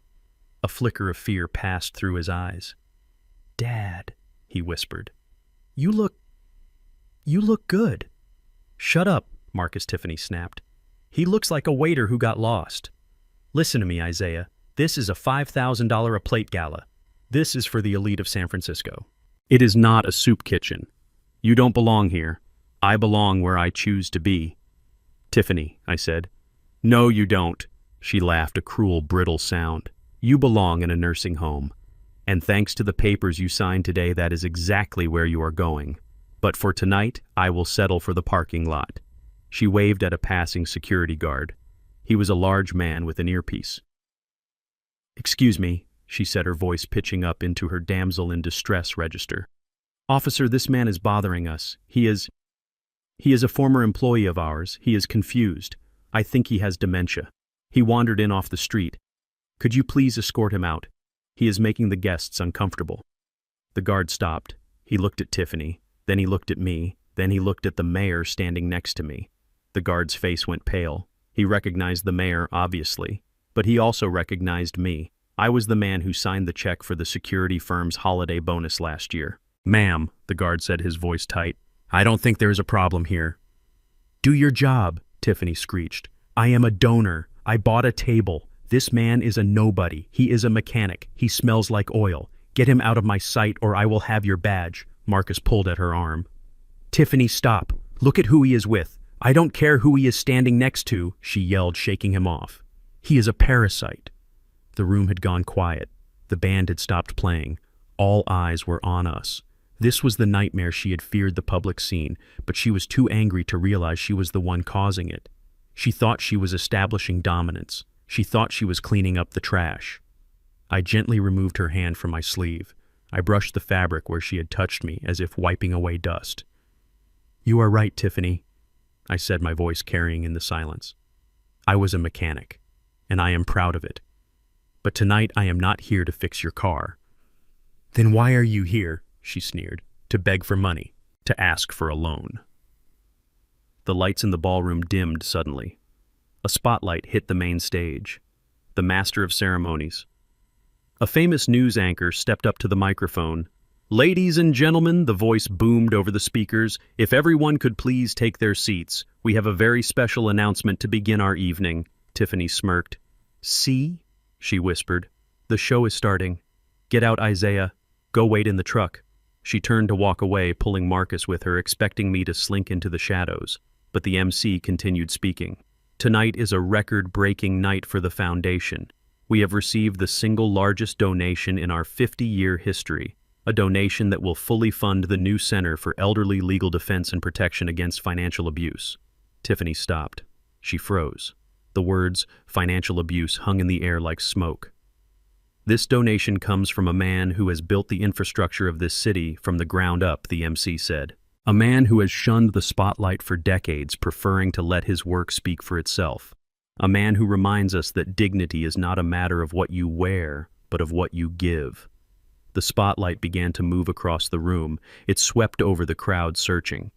Please join me in welcoming our diamond sponsor and the new chairman of the board. The light hit me. It was blindingly bright white and hot. Mr. Isaiah Freeman. The room erupted. It wasn't polite applause. It was a thunderous ovation. People stood up. The mayor clapped me on the back. Go get them, Zeke, he said. I stepped forward into the light. I looked at Tiffany. She was standing in the dark just outside the circle of the spotlight. Her mouth was open in a perfect O of shock. Her face had drained of all color, leaving her makeup standing out like war paint on a corpse. She looked from me to the stage, then back to me. She looked at the guests, applauding the billionaires and socialites she worshipped, all cheering for the mechanic she had tried to throw in the trash. Marcus looked like he had been shot. He was staring at me with a look of terrifying clarity. He finally saw it. He saw the suit. He saw the confidence. He saw the truth that had been hiding in plain sight for his entire life. He realized that the ATM wasn't broken. The ATM owned the bank. I walked past them. I didn't stop. I didn't look back. I walked through the parting crowd, shaking hands, nodding to business partners I had known for years, partners who had kept my secret because they respected me. I walked up the stairs to the stage. I stood behind the podium. I looked out at the sea of faces. I saw Tiffany and Marcus frozen in the center of the room like statues of salt. Thank you, I said into the microphone. My voice was deep and steady, the voice of a man who commands fleets. I paused, letting the silence build. Tonight, I want to talk about family, I said. I want to talk about the difference between price and value. I looked directly at Tiffany. She flinched as if I had struck her. I spent 40 years building a fortune with dirty hands so that my family would never have to know the struggle of poverty, I continued. I thought money was a shield. I thought it would protect them. I gripped the podium. But I was wrong. Money doesn't protect you from character. Money is just a magnifying glass. It shows you exactly who people are. If you are kind, money makes you an angel. And if you are cruel, money makes you a monster. A murmur went through the crowd. They sensed the tension. They sensed the personal weight behind the words. I recently learned that lesson the hard way, I said. And that is why I am donating $10 million tonight. Not to build a library, not to name a building after myself, but to help those who have been discarded by the people who were supposed to love them. To help the elderly who are seen as burdens instead of blessings. To help fathers who realize too late that they raised parasites instead of partners. I saw Marcus put his head in his hands. Tiffany turned and tried to run, but the crowd was too thick. She was trapped. She had to listen. So tonight, I said, raising a glass, let us toast to the truth, no matter how much it costs. I drank. The room cheered. I walked off the stage. I didn't go back to my table. I walked straight to the exit. I had said what I needed to say. As I passed the security guard who Tiffany had tried to order around, he winked at me. "Have a good night, Mr. Freeman," he said. I walked out into the cool night air. The gala was just starting, but my work there was done. I had stripped away the last layer of their delusion. They could no longer pretend I was a senile old fool. They knew now exactly who they were fighting. And tomorrow, when they tried to buy breakfast, they would find out that the war had moved to their wallets. The walk from the floor to the stage was only 20 steps, but for my son and his wife it must have felt like watching a mountain rise from the ocean. I moved through the applause. It washed over me like a physical wave, warm and loud. It was a sound I had never sought, but tonight it felt like armor. Every clap was a validation of the 40 years I spent in the shadows building an empire while they spent their time spending it. I reached the podium and shook the mayor's hand. He gripped my shoulder tight, a silent message of solidarity. Then he stepped back, leaving me alone in the spotlight. The glare was blinding, but I didn't squint. I looked out into the darkness beyond the light where I knew Tiffany and Marcus were standing frozen like statues in a museum of their own failures. I adjusted the microphone. The feedback whine died down and a hush fell over the ballroom. 500 of the wealthiest, most powerful people in California waited for the mechanic to speak. "Thank you," I said. My voice boomed through the speakers, deep and steady. It didn't sound like the voice of an old man who drives a rusted truck. It sounded like the voice of the chairman. I looked down at my hands gripping the sides of the podium. These hands have grease under the fingernails. Even when I scrubbed them, I continued. For 40 years I built things, I repaired things, I moved things from one side of the world to the other. I learned that if you build a foundation strong enough, it can weather any storm. I paused, letting the words sink in. But I also learned that the most dangerous rot doesn't come from the rain or the wind. It comes from the inside. It comes from termites that eat the wood while smiling at the carpenter. A ripple of murmurs went through the crowd. They sensed the tension. They sensed that this wasn't a standard thank you speech, this was a sermon. I looked directly at the spot where Tiffany was standing. I couldn't see her face clearly through the spotlight, but I could feel her fear. It radiated off her like heat from a dying engine. "There is an old fable," I said, leaning into the microphone, "about a gardener and a snake. It was winter. A bitter cold winter, much like the one we sometimes feel in our own homes.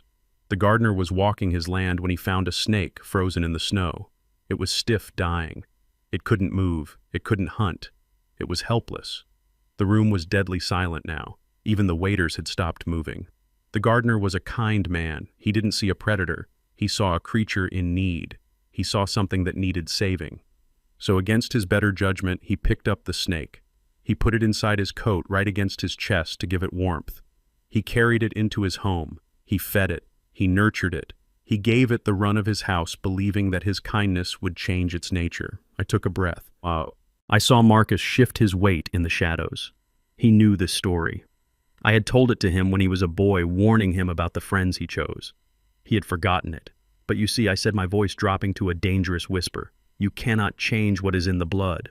When the snake was warm, when it was strong again, it didn't thank the gardener. It didn't protect the house. It bit him. It struck him right in the heart while he was sleeping. And as the gardener lay dying, he asked the snake why. "I saved you. I loved you. Why did you bite me?" And the snake looked at him with cold, dead eyes and said, "You knew what I was when you picked me up." I let the silence hang there heavy and suffocating. I saw Tiffany take a step back. She knew. Everyone in the room knew I wasn't talking about reptiles. I was talking about the woman in the red dress who had tried to declare me insane 3 hours ago. I spent my life being the gardener.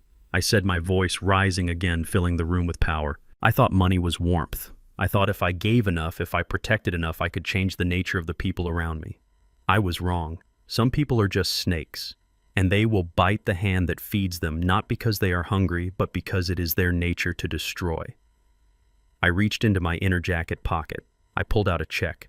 It was a simple piece of paper, but it represented more money than Tiffany would see in 10 lifetimes. "That is why tonight I am making a change," I announced, holding the check up to the light. "I am no longer feeding the snakes." I looked at the crowd. "I am donating $10 million tonight," I said. The crowd gasped, but not to a museum, not to an opera house. "I am establishing the Freeman Legal Defense Fund for the elderly." Applause started to ripple, but I held up a hand to stop it. "This fund will provide top-tier legal representation for senior citizens who are victims of financial abuse by their own families," I said, my words cutting like a knife. "It will protect fathers whose sons try to steal their legacy. It will protect mothers whose daughters-in-law try to declare them incompetent to seize their assets. It will ensure that no one who spent a lifetime building a future has it stolen by an ungrateful heir who is too lazy to build their own." The applause that broke out then was deafening. It was primal. It was a room full of self-made men and women who feared exactly what I described. They stood up. They cheered. They looked at me not as a donor, but as a hero. I looked at Tiffany. She was shrinking. She looked small. She looked cheap. The red dress that was meant to be a power statement now looked like a costume. I handed the check to the mayor. He shook my hand vigorously, beaming for the cameras. "Thank you," I said. "And to my family who is here tonight," I looked right at them. The spotlight seemed to widen just enough to catch the edge of Marcus's terrified face. "I hope you enjoy the gala. It is the last thing I will ever pay for." I walked off the stage. The applause followed me like a thunderstorm. I didn't go back to my table. I walked toward the exit, cutting a path through the crowd. People reached out to touch my arm, to shake my hand. Mr. Freeman, that was inspiring a woman in diamonds, said, "Mr. Freeman, we must have lunch," a tech CEO called out. I nodded politely, but I kept moving. I wanted to see it. I wanted to see the moment the reality hit her. I stopped near the double doors and looked back. Tiffany was trying to salvage the night. She had composed her face into a mask of desperate cheerfulness. She grabbed the arm of Mrs. Vander Woodson, the matriarch of San Francisco society, a woman Tiffany had been trying to impress for 5 years. "Oh, Eleanor, wasn't that amazing?" Tiffany gushed, her voice high and shrill. "That is my father-in-law, Isaiah. He is such a character. We are so proud of him. We helped him set up the fund, you know. It was our idea." She was trying to spin it. She was trying to claim credit for the weapon that had just gutted her. Mrs. Vander Woodson stopped. She looked at Tiffany's hand on her arm as if a cockroach had landed there. She slowly peeled Tiffany's fingers off her silk sleeve. I heard his speech. "My dear Mrs. Vander Woodson," said her voice loud enough to be heard by the entire circle. And I heard the fable. "I think we all know who the snake is." She turned her back on Tiffany. It was the cut direct. The ultimate social death sentence. The other women in the circle followed suit. They turned away, closing the circle, excluding Tiffany and Marcus, leaving them standing alone on the island of their own humiliation. Tiffany looked around, wild-eyed. She looked for an ally. She looked for a friend. But there were none. The check I had just written had bought me the loyalty of the room, and her behavior had bought her exile. She looked at me across the room. Our eyes met one last time. She mouthed something. I think it was, "I will kill you." I smiled. I tapped the breast pocket of my tuxedo where my wallet sat. I turned and walked out of the ballroom. The air in the hallway was cool and quiet. I took out my phone. I dialed Saul. "Did you see the stream?" Saul asked. He sounded giddy. "I lived it," I said. "It was beautiful, Zeke. Poetic. Activate the credit freeze," I said. "Now." But Zeke, it is midnight. They might need a cab, they might need a hotel. They can walk, I said. They have legs. Do it, Saul. Cut them off. Every card, every account, every authorized user link. I want them to swipe a card for a bottle of water and have it decline. Done, Saul said. I hung up. I walked out to the valet stand. My Rolls-Royce was waiting. The driver opened the door. As I settled into the leather seat, I felt a profound exhaustion settle into my bones. But it was a good exhaustion. It was the tiredness of a man who has put in a hard day's work and knows the job is done right. They had 10 hours to get out of my house. Now they had the rest of their lives to get out of my shadow.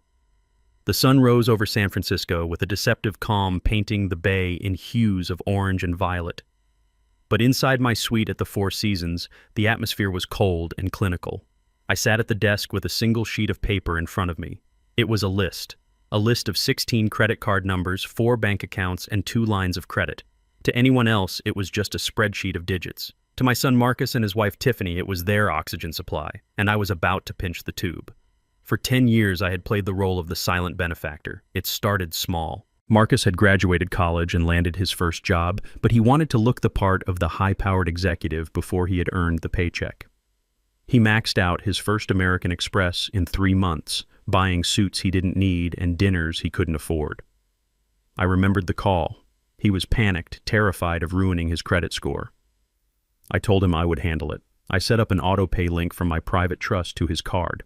I told myself it was a one-time bridge, a training wheels moment. But the training wheels never came off. Over the next decade, that auto-pay link became a monster. When he married Tiffany, the spending didn't just double, it exponentiated. Designer handbags, first-class upgrades, spa weekends, vintage wines. They swiped the plastic with the reckless abandon of children who believe money is magic. They never looked at a statement. They never saw the balance because at the end of every month, like clockwork, my trust fund wiped the slate clean. $2 million. That was the tally. I had spent $2 million ensuring my son never felt the weight of a consequence. I looked at the clock. It was 11 a.m. They would be waking up in the townhouse angry and hung over from the humiliation at the gala. They would be hungry, and creatures like Tiffany didn't eat cereal at home when they felt victimized. They went out to perform their grief in public. I picked up the phone and called the private banker at Morgan Stanley. "Execute the freeze," I said. "Are you sure, Mr. Freeman?" the banker asked, his voice hesitant. "This will decline all active cards immediately. It will also trigger a fraud alert on any attempting charges." "I am sure," I said. "Cut them off. Every dime." I hung up and waited. I knew their routine. They would go to Le Jardin for lunch. It was their war room. It was where they went to be seen to plot and to drink mimosas until the world looked manageable again. An hour later, my phone buzzed. It wasn't a call. It was a transaction alert from the bank app I still monitored. Transaction declined, Le Jardin. Amount $480. I closed my eyes and let myself imagine the scene. I knew Le Jardin well. White tablecloths, waiters in tuxedos, a hushed atmosphere of old money. Tiffany would be sitting there wearing oversized sunglasses to hide her eyes, talking loudly about suing me for emotional distress. She would be ordering the lobster salad and a bottle of Cristal, convinced that the lawsuit she filed yesterday would force me to settle. She thought the delay in the court system was her shield. She didn't realize the war wasn't being fought in a courtroom. It was being fought at the point of sale. The waiter would arrive with the leather bill folder. Marcus would reach for his wallet, that alligator skin thing I bought him for his 30th birthday. He would pull out the black card, the supplementary one attached to my account, the one he flashed to his friends to prove he was a big shot. He would place it on the tray with a dismissive wave of his hand. "Keep the change," he would say. Then the waiter would walk away. 5 minutes would pass, then 10. The waiter would return not with a receipt, but with the card held between 2 fingers like a dead insect. "I am sorry, sir," the waiter would whisper, leaning in so as not to cause a scene. The card was declined. Marcus would laugh. It would be a nervous, arrogant laugh. "That is impossible," he would say. "Run it again. It's a chip error." "I have run it 3 times, sir. The bank says the account is frozen." "Do you have another form of payment?" Tiffany would scoff. She would dig into her purse and pull out her own card, the Platinum Visa linked to the same trust. Here she would snap. "Use mine. My husband's bank is incompetent." The waiter would retreat. Another 5 minutes. Another return. "I am afraid this one is declined as well, ma'am. reported lost or stolen. That was the moment. That was the moment the heir would leave the room. The realization that they had eaten $400 worth of food and wine, and they didn't have 400 cents between them. My phone buzzed again. It was the bank alert for the second card. Then the third. They were cycling through every piece of plastic they owned, growing more desperate, more sweaty, more loud with every rejection. The other diners would be staring. The manager would be hovering near the table, his smile gone, replaced by the stony look of a man who thinks he is being robbed. But the financial guillotine wasn't done falling. As they sat there trapped in a cage of their own making, Marcus's phone would ring. I had timed this perfectly. I had instructed Saul to stop the payments on the private loan for the McLaren P1 Marcus kept in a garage across town. It wasn't a company lease like the Bentley. It was a personal loan he had taken out, co-signed by me to buy a hypercar he couldn't drive. I had removed my name as co-signer 3 days ago, utilizing a clause in the contract that allowed the guarantor to withdraw if the primary borrower's credit score dropped below a certain threshold. And thanks to the credit freeze I initiated at dawn, Marcus's credit score was currently in free fall. I could see him answering the phone at the table, thinking it was the bank calling to apologize for the card error. Mr. Freeman, the voice on the other end, would say sharp and professional, "This is the collections department of First National. We are calling regarding the delinquency on your McLaren loan. The primary guarantor has withdrawn backing. The full balance of $1.2 million is due immediately." Marcus would choke. $1.2 million I pay monthly. "The terms of your loan have changed due to a shift in creditworthiness," the voice would say. "If the balance is not settled by end of business today, repossession agents will be dispatched." He would hang up his hands, shaking so hard he could barely hold the device. He would look at Tiffany, whose face would be a mask of melting foundation and terror. They were sitting in a restaurant they couldn't pay for, driving a car they didn't own, living in a house they were being evicted from, and their toys were being repossessed. The illusion of wealth is a fragile thing. It requires constant maintenance. It requires a steady stream of cash to keep the lights on and the wolves at bay. I had turned off the tap. The wolves were no longer at the door. They were sitting at the table. My phone rang. It was Marcus. I let it ring for a moment. I took a sip of water. I composed myself. I wasn't angry anymore. I was teaching, and the lesson was just beginning. I swiped the green button. "Hello, Marcus." "Dad." His voice was a high-pitched wail broken by sobs. It was the sound of a child who has lost his mother in a supermarket. "Dad, help me. We are at Le Jardin. They won't let us leave." I leaned back in my chair. "Why won't they let you leave, son?" "The cards," he cried. "They aren't working. None of them. They say they are frozen. And the bank just called about the McLaren. They say I owe $1 million. Dad, what is happening? Did you get hacked? Is it identity theft?" "It is not theft, Marcus," I said calmly. "It is accounting." "What? What do you mean?" "Dad, please.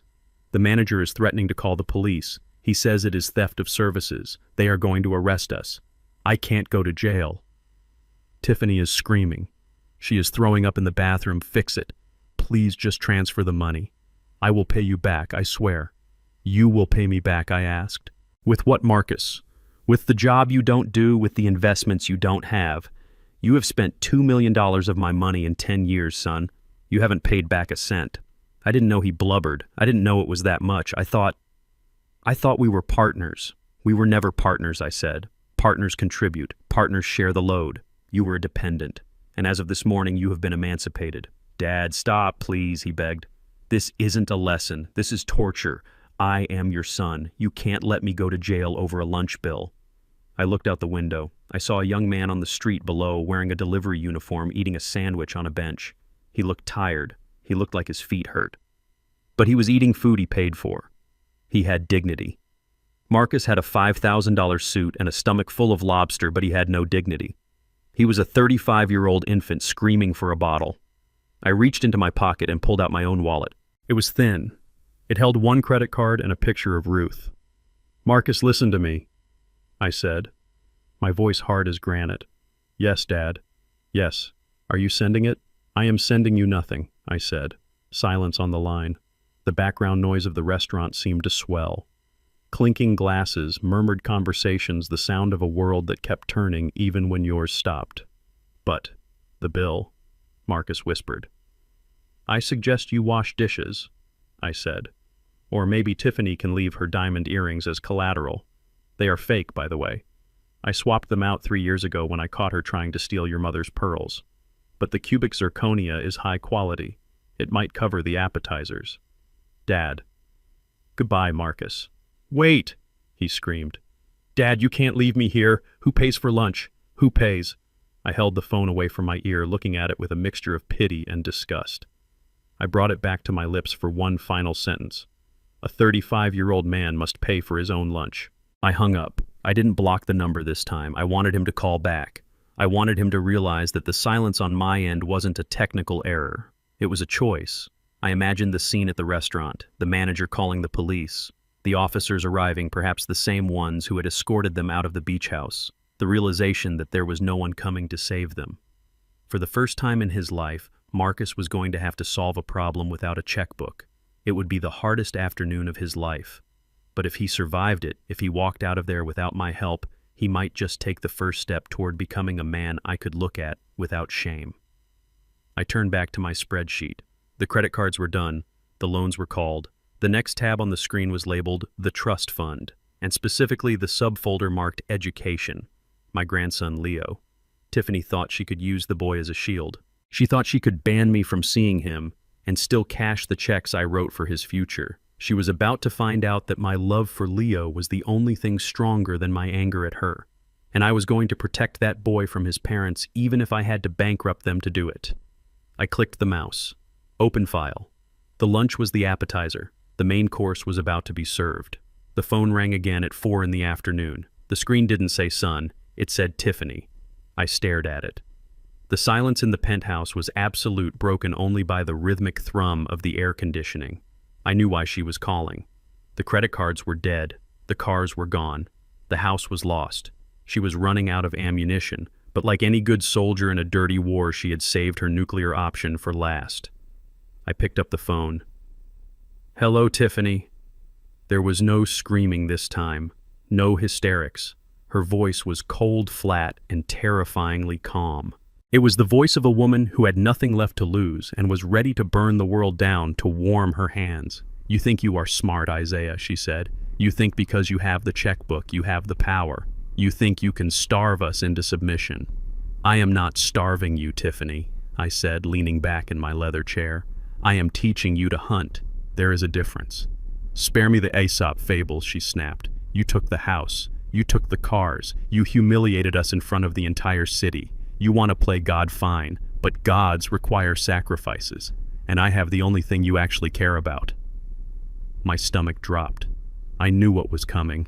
I had dreaded this moment since the first time I saw her hold my grandson like a prop instead of a person. Leo, I said. My voice was a low rumble. Leo, she confirmed. Your grandson. The little boy you used to sneak candy to when I wasn't looking. The boy who thinks you hung the moon. What about him? You will never see him again, she said, and she meant it. I am filing a restraining order today. I am going to tell the court you are unstable. I am going to tell them you are a danger to a child, and even if that fails, I am his mother. I decide who he sees, and I decide that you are dead to him. I closed my eyes. The pain was sharp and immediate, a physical blow to the chest. Leo was 6 years old. He had my eyes. He had Ruth's smile. He was the only innocent thing in this entire wretched mess. Every Sunday I would take him to the park. We would feed the ducks. I would tell him stories about the ships and the trucks, and he would listen with wide, wondrous eyes, not caring that his grandfather smelled like oil. He just loved me. I am going to tell him you abandoned us. Tiffany continued, her voice dripping with venom. I am going to tell him you hate him. I am going to erase you from his life, Isaiah. No pictures, no calls, no birthday cards. You will be a ghost, and he will grow up hating the memory of you. I gripped the phone so hard the plastic creaked. This was it. This was the leverage she had been banking on. She knew I would burn $1 billion to protect that boy. She expected me to fold. She expected me to say, stop, take the house, take the money, just let me see him. I took a breath. It was a jagged, painful thing. Is that your final play, Tiffany? I asked. It is the only play that matters, she said. Reactivate the cards. Sign the house back over. Put $5 million in my personal account by 5 o'clock. Or Leo forgets your name. 5 million. The number wasn't random. It was the exact amount in the Freeman Education Trust. I had set up the trust the day Leo was born. It was an irrevocable trust designed to cover his education from kindergarten through medical school if he chose it. $5 million sitting in an account that I controlled, but that listed Leo as the beneficiary and his parents as custodians for incidental expenses. I realized then what she was doing. She wasn't just using him as emotional leverage. She was using him as a key. She knew the money was there. She knew she could petition for withdrawals for his welfare. Housing, clothing, travel, she would drain that fund dry in a year under the guise of taking care of him. She would eat his future to feed her present. She was holding my grandson hostage, but she was also holding his future ransom. You want the money, I said. I want what my son deserves, she corrected quickly. And he deserves a home. He deserves stability. He deserves parents who aren't stressed because his grandfather is a tyrant. I looked at the picture of Leo on my desk. It was taken last summer. He was holding a wrench helping me fix the truck. He looked so proud. I am not going to let you do this, Tiffany, I said. Then pay up, she hissed. Or say goodbye. I hung up the phone. For a minute, I just sat there. I let the pain wash over me. The thought of not seeing Leo, of missing his first baseball game, his graduation, his wedding, it felt like dying. It was the cruelest thing she could have done. But then I remembered the gardener and the snake. If I warmed her now, if I gave in to this blackmail, she wouldn't just bite me. She would bite Leo. She would raise him to be just like her, a transactional predator who viewed love as a currency. I couldn't let that happen. I had to protect him, even if it meant I couldn't be there to see it. I pulled my laptop toward me. I logged into the secure portal of the Freeman Family Trust. My fingers flew across the keyboard. I accessed the subaccount marked Leo Freeman, Education and Welfare, current balance, $5,000. Status active, custodians Marcus Freeman, Tiffany Freeman. I clicked on Modify Terms. I didn't hesitate. I initiated a Clause 25 amendment. It was a nuclear option built into the trust for exactly this scenario, a failsafe I had hoped never to use. Protocol ironclad. I stripped Marcus and Tiffany of their custodianship. I removed their ability to view the balance request withdrawals or even receive statements. Then I changed the disbursement terms. Previously, the funds were available for general welfare and education, at the discretion of the parents. Now I typed in new parameters. Funds restricted to direct payment of tuition to accredited institutions only, no cash disbursements. Beneficiary access age raised from 18 to 25. Mandatory financial literacy course completion required prior to full access. And then the final nail, emergency clause. In the event of parental insolvency or legal dispute, sole trusteeship reverts to Saul Goldman and the Freeman Legal Defense Fund. I clicked Save, then Confirm, then Execute. The screen flashed green. Changes applied. I had just locked $5 million in a vault that Tiffany couldn't crack with a diamond drill. I had ensured that Leo would go to college, that he would have a start in life, but that his parents couldn't use a dime of it to buy a Bentley or a Birkin bag. I sat back. I felt tears pricking my eyes. I had protected his money, but I hadn't protected his heart. She would still poison him against me. She would still keep him away. But I knew something Tiffany didn't. I knew that lies have a shelf life. I knew that one day Leo would be 25. He would walk into a bank and he would find a legacy left by a grandfather who loved him enough to say no to his parents. He would see the records, he would see the dates, and he would know the truth. I picked up the phone and called Saul. It is done, I said. The boy's trust is locked. I am sorry, Zeke, Saul said gently. I know what that boy means to you. It is the only way, Saul. If I give them the money, they will spend it on themselves. Leo would end up with nothing. This way he has a future, even if I am not in it.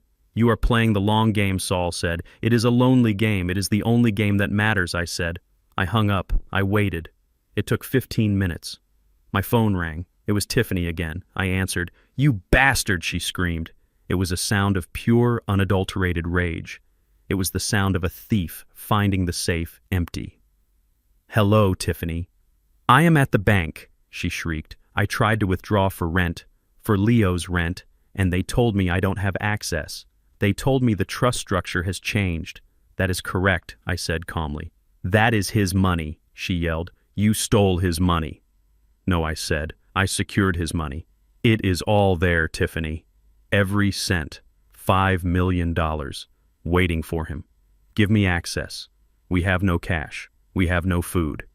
"You have a job," I said. "Get another one." "You can't do this." "I will tell him. I will tell him you starved us." "Tell him whatever you want," I said, my voice hardening. "But know this. When he turns 25, he gets the keys to the kingdom, and he will see the audit trail. He will see that I saved it for him, and he will see that you tried to spend it on yourself." She was hyperventilating now. Panic was setting in. She realized she had played her ace, the child, and I had trumped it. She had threatened to take the boy, so I took the boy's fortune and put it out of her reach. She was left with a child to feed and no way to monetize him. "You are evil," she whispered. "I am a grandfather," I said. "And I just designated Saul Goldman as the guardian ad litem for the trust. If you try to use Leo as a leverage again, if you neglect him, if you fail to provide for him because you refuse to work, Saul will petition the court for custody on the grounds of financial instability, and he has the war chest to win." "Custody," she choked out. "You wanted a war, Tiffany," I said. "You threatened to take him away. Now you are going to have to work very hard just to keep him. Because if I see one sign that boy is suffering because of your pride, I will take him. And I won't put him in a shelter. I will raise him myself." She hung up. The silence returned to the room. I looked at the photo of Leo again. "I'm sorry, little man," I whispered to the empty room. "I'm sorry you have to watch this. But one day you'll understand. I didn't leave you. I just went ahead to build the fort." I wiped my eyes. I stood up. I had secured the past. I had secured the future. Now I had to deal with the present. Because Tiffany wasn't done. A rat backed into a corner will bite anything. She had lost the house. She had lost the credit. She had lost the trust fund. She had one thing left, the jewelry, Ruth's jewelry. I knew she had it. She had stolen it months ago, piece by piece, thinking I hadn't noticed. She thought it was her safety deposit box. She thought she could sell a necklace and pay the rent. She was about to find out that I had been playing this game a lot longer than she had. I walked to the closet and put on my coat. It was time to visit a pawn shop. The clock on the wall of the San Francisco townhouse was ticking louder than it ever had before. It was a grandfather clock, an antique I had bought in London 30 years ago, and its pendulum swung with the heavy, rhythmic finality of a judge's gavel. 28 days had passed since the eviction notice was taped to the front door. That left 48 hours. 2 days. I sat in my suite at the Four Seasons watching the feed from the security cameras I still had access to. The living room of the townhouse looked like a war zone. Expensive clothes were piled on the sofas. Art was leaning against the walls. But there were no moving boxes. There were no professional packers. There was just chaos. They weren't packing because they had nowhere to go. For the last 4 weeks, I had watched Marcus try to rent an apartment. It was a painful, slow-motion train wreck. He had applied to luxury condos in the Marina. Rejected. He had applied to mid-range apartments in the Mission. Rejected. He had even tried to rent a studio in Oakland. Rejected. The credit freeze I had initiated was absolute. When the background checks ran, they didn't see Marcus Freeman, the son of a billionaire. They saw Marcus Freeman, an unemployed man with 0 assets, massive defaulted loans, and a credit score that had plummeted into the triple digits. They saw a liability. I watched Marcus on the screen now. He was sitting on the floor, his head in his hands. He was wearing the same sweatpants he had worn for 3 days. Tiffany was pacing around him, her heels clicking on the hardwood floor like the tapping of a nervous woodpecker. "Do something!" "Marcus," she screamed. Her voice was ragged. She hadn't slept. "Call your father again. Beg him. Tell him I am sick. Tell him I am pregnant. Tell him anything. We cannot live in a shelter." "I tried, Tiffany." Marcus said, his voice hollow. "He blocked me. He blocked you. He blocked your mother. He isn't listening."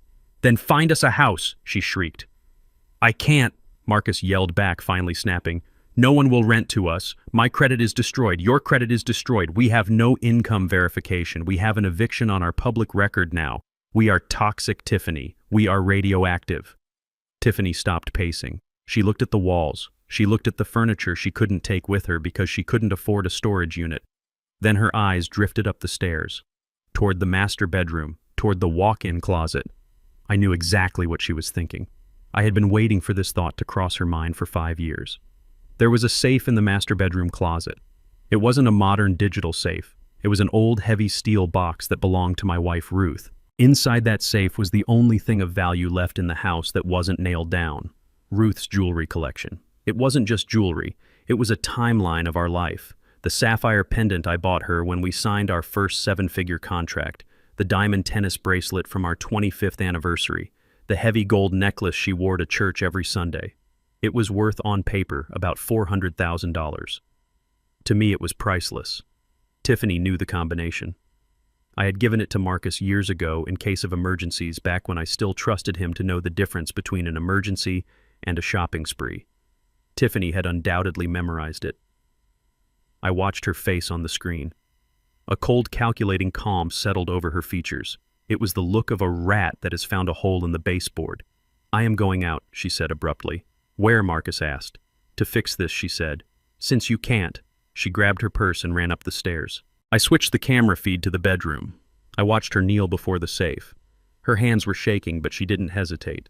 She spun the dial. Left, right, left. The heavy door clicked open. She reached inside and pulled out the velvet box. She opened it. The jewelry glittered under the closet lights. Heavy gold, sparkling stones. She didn't look at them with reverence. She didn't think about the woman who had worn them. She looked at them like they were poker chips. She dumped the contents into her purse. The sound of metal clinking against metal made me wince. Then she stood up, smoothed her dress, and walked out. I leaned back in my chair at the hotel and took a sip of water. I didn't call the police. I didn't call Saul. I just smiled a sad, tired smile. Tiffany thought she had just found a lifeline. She thought she was walking out with $500,000 in diamonds and gold. She thought she could go to a pawn shop, get quick cash, and buy her way out of the hole I had dug for her. But Tiffany didn't know about the magpie trap. 5 years ago, shortly after Marcus married her, I had noticed things going missing. Small things. A silver picture frame. A loose gemstone from a broken ring. I suspected her, but I had no proof. And I knew that if I accused her without proof, Marcus would hate me. He was so infatuated he would have burned bridges to defend her honor. So I did what any good logistics manager does. I secured the inventory. I took Ruth's real jewelry, every single piece down to the smallest earring, and I put it in a vault in Zurich. Then I hired a theatrical prop master in Hollywood, a man who specialized in creating high-end replicas for movies. I paid him $50,000 to recreate Ruth's collection. He used high-grade cubic zirconia instead of diamonds. He used gold-plated lead instead of solid gold. He used colored glass instead of sapphires. To the naked eye, they were perfect. They had the weight. They had the shine. But to a jeweler's loupe, they were worthless. I put the fakes in the safe. And I waited. For 5 years, that trap had sat there waiting for her greed to outweigh her caution. And today was the day. I picked up my phone. I didn't call Tiffany. I called an old friend. "Mr. Solomon," I said when he answered. "This is Isaiah Freeman." Isaiah Solomon's voice was warm. "It has been a long time. Do you need something appraised?" "Not today," I said. "But you are about to have a visitor.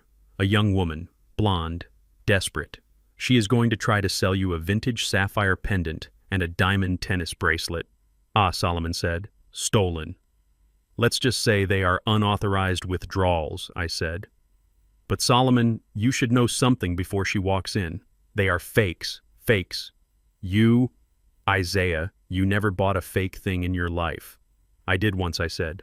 "Insurance against a rainy day. Listen to me, Solomon. When she tries to sell them, I want you to test them. I want you to test them right in front of her. And when they fail, I want you to tell her exactly what they are.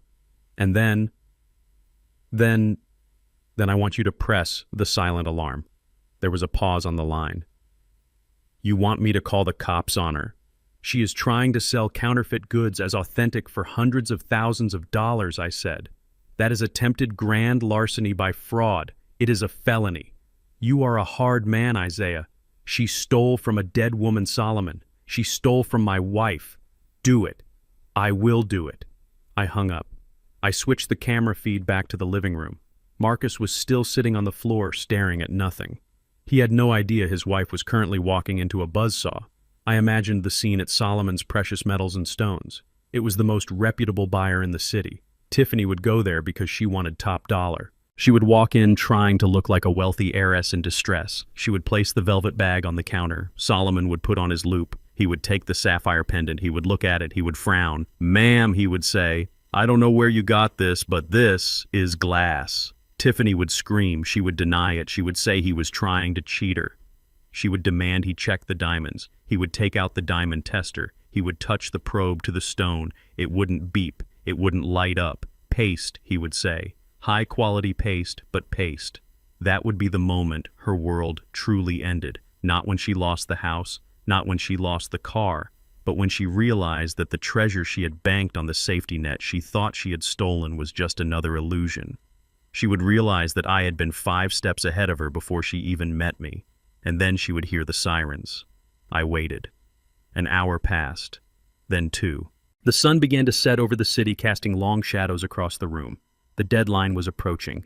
24 hours left on the eviction. My phone didn't ring.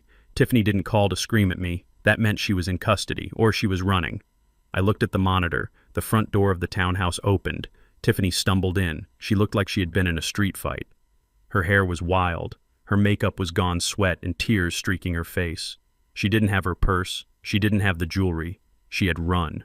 Solomon must have triggered the alarm, and she had panicked and fled before the police arrived, leaving the evidence behind. She slammed the door and locked it, leaning her back against the wood, gasping for air. Tiffany Marcus stood up alarmed. "Where have you been? What happened? Did you get the money?" She slid down the door until she was sitting on the floor. She looked at Marcus with eyes that were wide and empty. "It is fake," she whispered. "What the jewelry? Your mother's jewelry. It is all fake. It is glass. It is garbage." Marcus stared at her. You took Mom's jewelry?" "We needed money," she screamed, pushing herself up. "I tried to sell it. I went to the broker, and he laughed at me. He said it was costume jewelry. He called the police. Marcus, I had to run out the back door. I almost got arrested." She paced the room, grabbing her hair. He knew, she hissed. "Your father knew I would take it. He replaced it. He set me up. He is a devil. He is a sick, twisted devil." Marcus looked at her. He looked at the woman who had just confessed to stealing his dead mother's heirlooms. He didn't look angry. He looked exhausted. "You stole Mom's necklace?" he asked quietly. "The one she wore to my graduation." "It doesn't matter," Tiffany yelled. "It was fake. He lied to us. He has been lying about everything. He probably doesn't even have money. He probably rented that Rolls Royce. He is playing games with us." Then the room was bathed in blue and red light. It flashed through the bay windows, strobing against the walls. It wasn't the eviction crew. It wasn't the movers. We heard the heavy thud of car doors closing outside. Not one car. 3. Tiffany froze. She looked at the window. She looked at the door. "No," she whispered. "No, no, no." A heavy fist pounded on the door. It shook the frame. "San Francisco police, open up." Tiffany scrambled backward, knocking over a chair. She looked for a place to hide. She looked at the kitchen. She looked at the stairs. But there was nowhere to go. The townhouse was a box, and the lid was nailed down. Marcus stood there. He didn't move to open the door. He didn't move to comfort his wife. He just watched her panic. "Open the door. Mrs. Freeman, we have a warrant for your arrest. Attempted grand larceny. Fraud. Flight from a crime scene. The charges were piling up." Tiffany looked at Marcus. "Help me. Don't let them take me. Call your father. Tell him to stop this." Marcus looked at the door, which was vibrating under the force of the police knocking. "He isn't going to stop it," Tiffany Marcus said softly. "He sent them."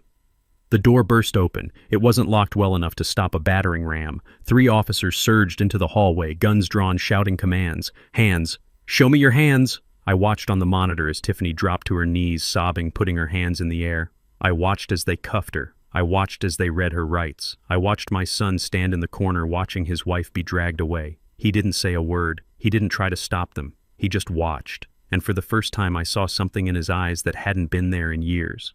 Clarity. He was alone now. The toxicity was being removed by force. The house was empty. The bank accounts were empty. His wife was gone. He had nothing.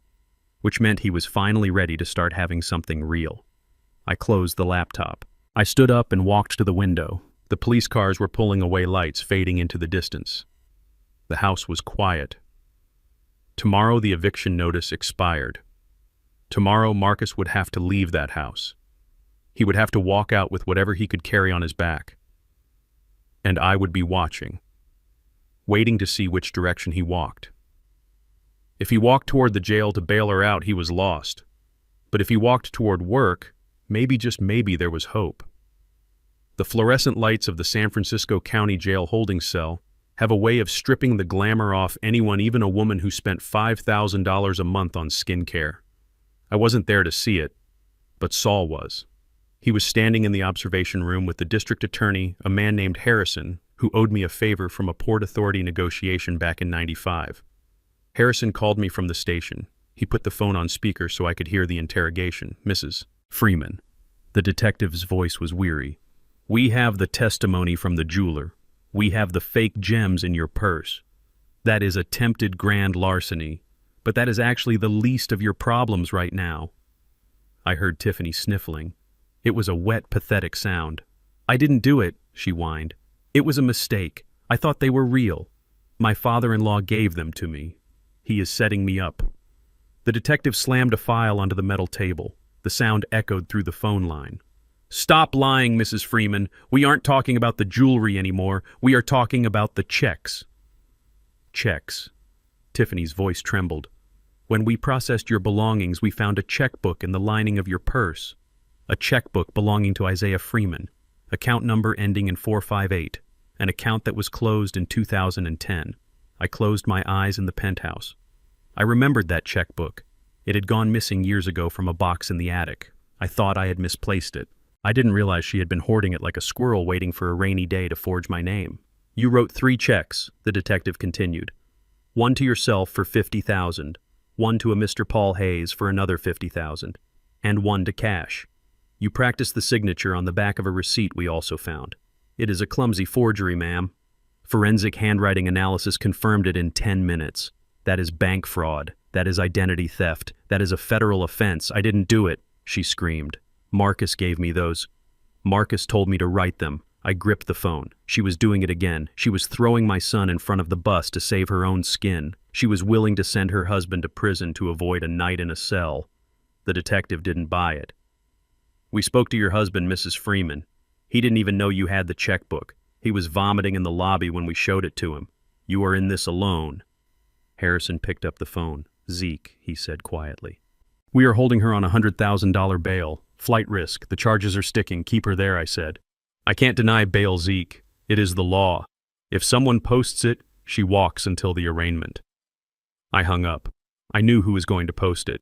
I switched my attention to the tracking app on Marcus's phone. I still paid for his family plan, one of the few tethers I hadn't cut yet because I needed to know where he was.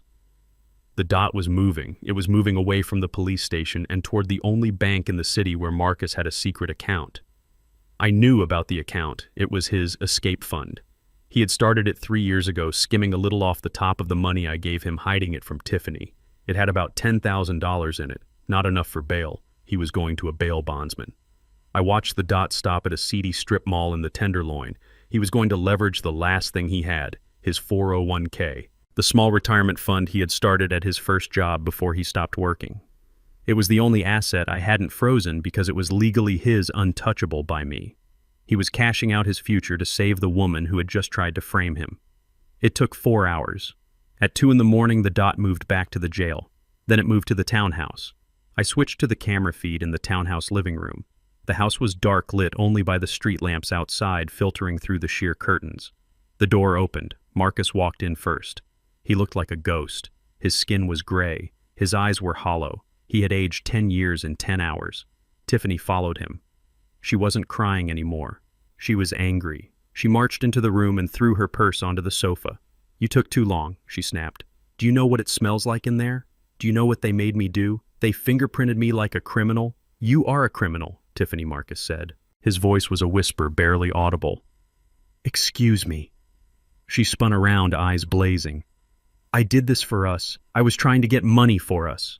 Because your father cut us off. Because you are too weak to fight him. I am the only one trying to save this family. You stole his checkbook, Marcus said. You blamed me. The detective told me Tiffany. He told me you said I gave them to you. You tried to send me to jail. Tiffany rolled her eyes. It was a tactic, Marcus. They go easier on men. I was stressed. I didn't mean it. Don't be so dramatic. The important thing is we need a lawyer. A real one. Not those idiots we hired before. We need Vincent. Who is Vincent? Marcus asked. He is a friend. A litigator. He owes me a favor. Give me my iPad. I need to message him. She began tearing through the piles of mess on the coffee table looking for her tablet. I need my iPad. Marcus. Where did you put it? I didn't touch it, Marcus said. He sat down on the stairs, putting his head in his hands. I cashed out my retirement, Tiffany. That was all I had left. We have nothing. Zero. Stop whining, Tiffany screamed. We have the lawsuit, we have the... She stopped. She found the iPad under a pile of magazines. She tried to unlock it. Her hands were shaking. Damn it, she muttered. The battery is low. Where's the charger? She ran into the kitchen. Marcus sat there. He looked at the iPad she had left on the table. The screen had flickered on. It was still unlocked. I saw him stare at it. I saw the moment curiosity overcame exhaustion. He reached out. He picked it up. I zoomed in with the camera. The screen was open to a messaging app. Signal. Encrypted messages. But she had left the thread open. The contact name was Vincent Lawyer. I watched Marcus's eyes scan the screen. I saw his brow furrow. Then I saw his eyes widen. He swiped up, scrolling back through the history. His breathing started to get shallow. His chest heaved. He stood up, clutching the tablet like it was a burning coal. Tiffany walked back into the room holding a charger cord. What are you doing? She asked sharply. Put that down. Marcus looked at her. He looked at the woman he had married, the woman he had defended against me for 5 years, the woman he had just bankrupted himself to save. Who is Vincent? He asked again. His voice was shaking. I told you he is a lawyer, she said, reaching for the device. Give it to me. He stepped back. He read from the screen. Vincent. Just hang in there, babe. Once the old man kicks the bucket, we contest the will. We get the payout. Tiffany, I can't wait. Marcus is so pathetic. He cries all day. I can't stand touching him anymore. I just need the money to clear, and then I am filing for divorce. We can take the cash to Cabo, Vincent. Make sure you get power of attorney first. We need to strip the assets before you dump him. If you divorce him now, you get half of nothing. Tiffany. Don't worry. I have him wrapped around my finger. He will sign whatever I tell him. He is a loser, just like his dad. Marcus lowered the tablet. The silence in the room was heavier than the air in a tomb. You are sleeping with him, Marcus whispered. Tiffany froze. Her face went through a series of contortions, denial, anger, bargaining. It is not what it looks like, she started. We were just blowing off steam. It was a fantasy. It doesn't mean anything. You are planning to divorce me, Marcus said. You are planning to steal my dad's money and run away with him. He threw the iPad at her. It hit her in the chest and fell to the floor, the screen cracking. I sold my soul for you, Marcus screamed. The sound was raw, primal. It tore through the speakers of my laptop. I fought my father for you. I lost my inheritance for you. I am homeless because of you, and you think I am pathetic. Tiffany's face hardened. The mask fell off completely. She looked at him with pure, unadulterated loathing. You are pathetic, Marcus, she spat. Look at you. You are a 35-year-old man who has never earned $1 he didn't beg for. You aren't a man. You are an accessory. I married the lifestyle, not the man. And since you lost the lifestyle, what use are you? She stepped over the broken tablet. I am going to call Vincent, she said coldly. He will bail me out of this mess. You can rot here. She walked toward the kitchen phone. Marcus stood there. He didn't follow her. He didn't scream. He just collapsed. He sank to his knees on the hardwood floor. He curled into a ball, and he began to sob. It wasn't the crying of a child who didn't get his way. It was the weeping of a man who realizes that his entire life has been a lie. He realized that the love he thought he had was just a transaction. He realized that his father wasn't the villain. His father was the only one who had tried to warn him. I watched him cry. I watched him break. And for the first time in years, I didn't feel the urge to fix it. I didn't reach for the checkbook. I didn't call a lawyer. I let him break. Because a bone has to be broken before it can be set right. I closed the laptop. The eviction notice expired in 24 hours. The police were coming back tomorrow to clear the house. Marcus had hit rock bottom. He was sitting in the wreckage of his life alone, broke and betrayed. Now we would see if he had the strength to climb out, or if he would stay there and die. I poured myself a drink. I toasted the empty room. To the truth, I whispered. It tastes bitter, but it cures the sickness. The clock struck 9 on the dot, and the sound was not a chime but the heavy thud of a gavel ending a sentence. I sat in the back of the Phantom parked across the street from the Pacific Heights townhouse.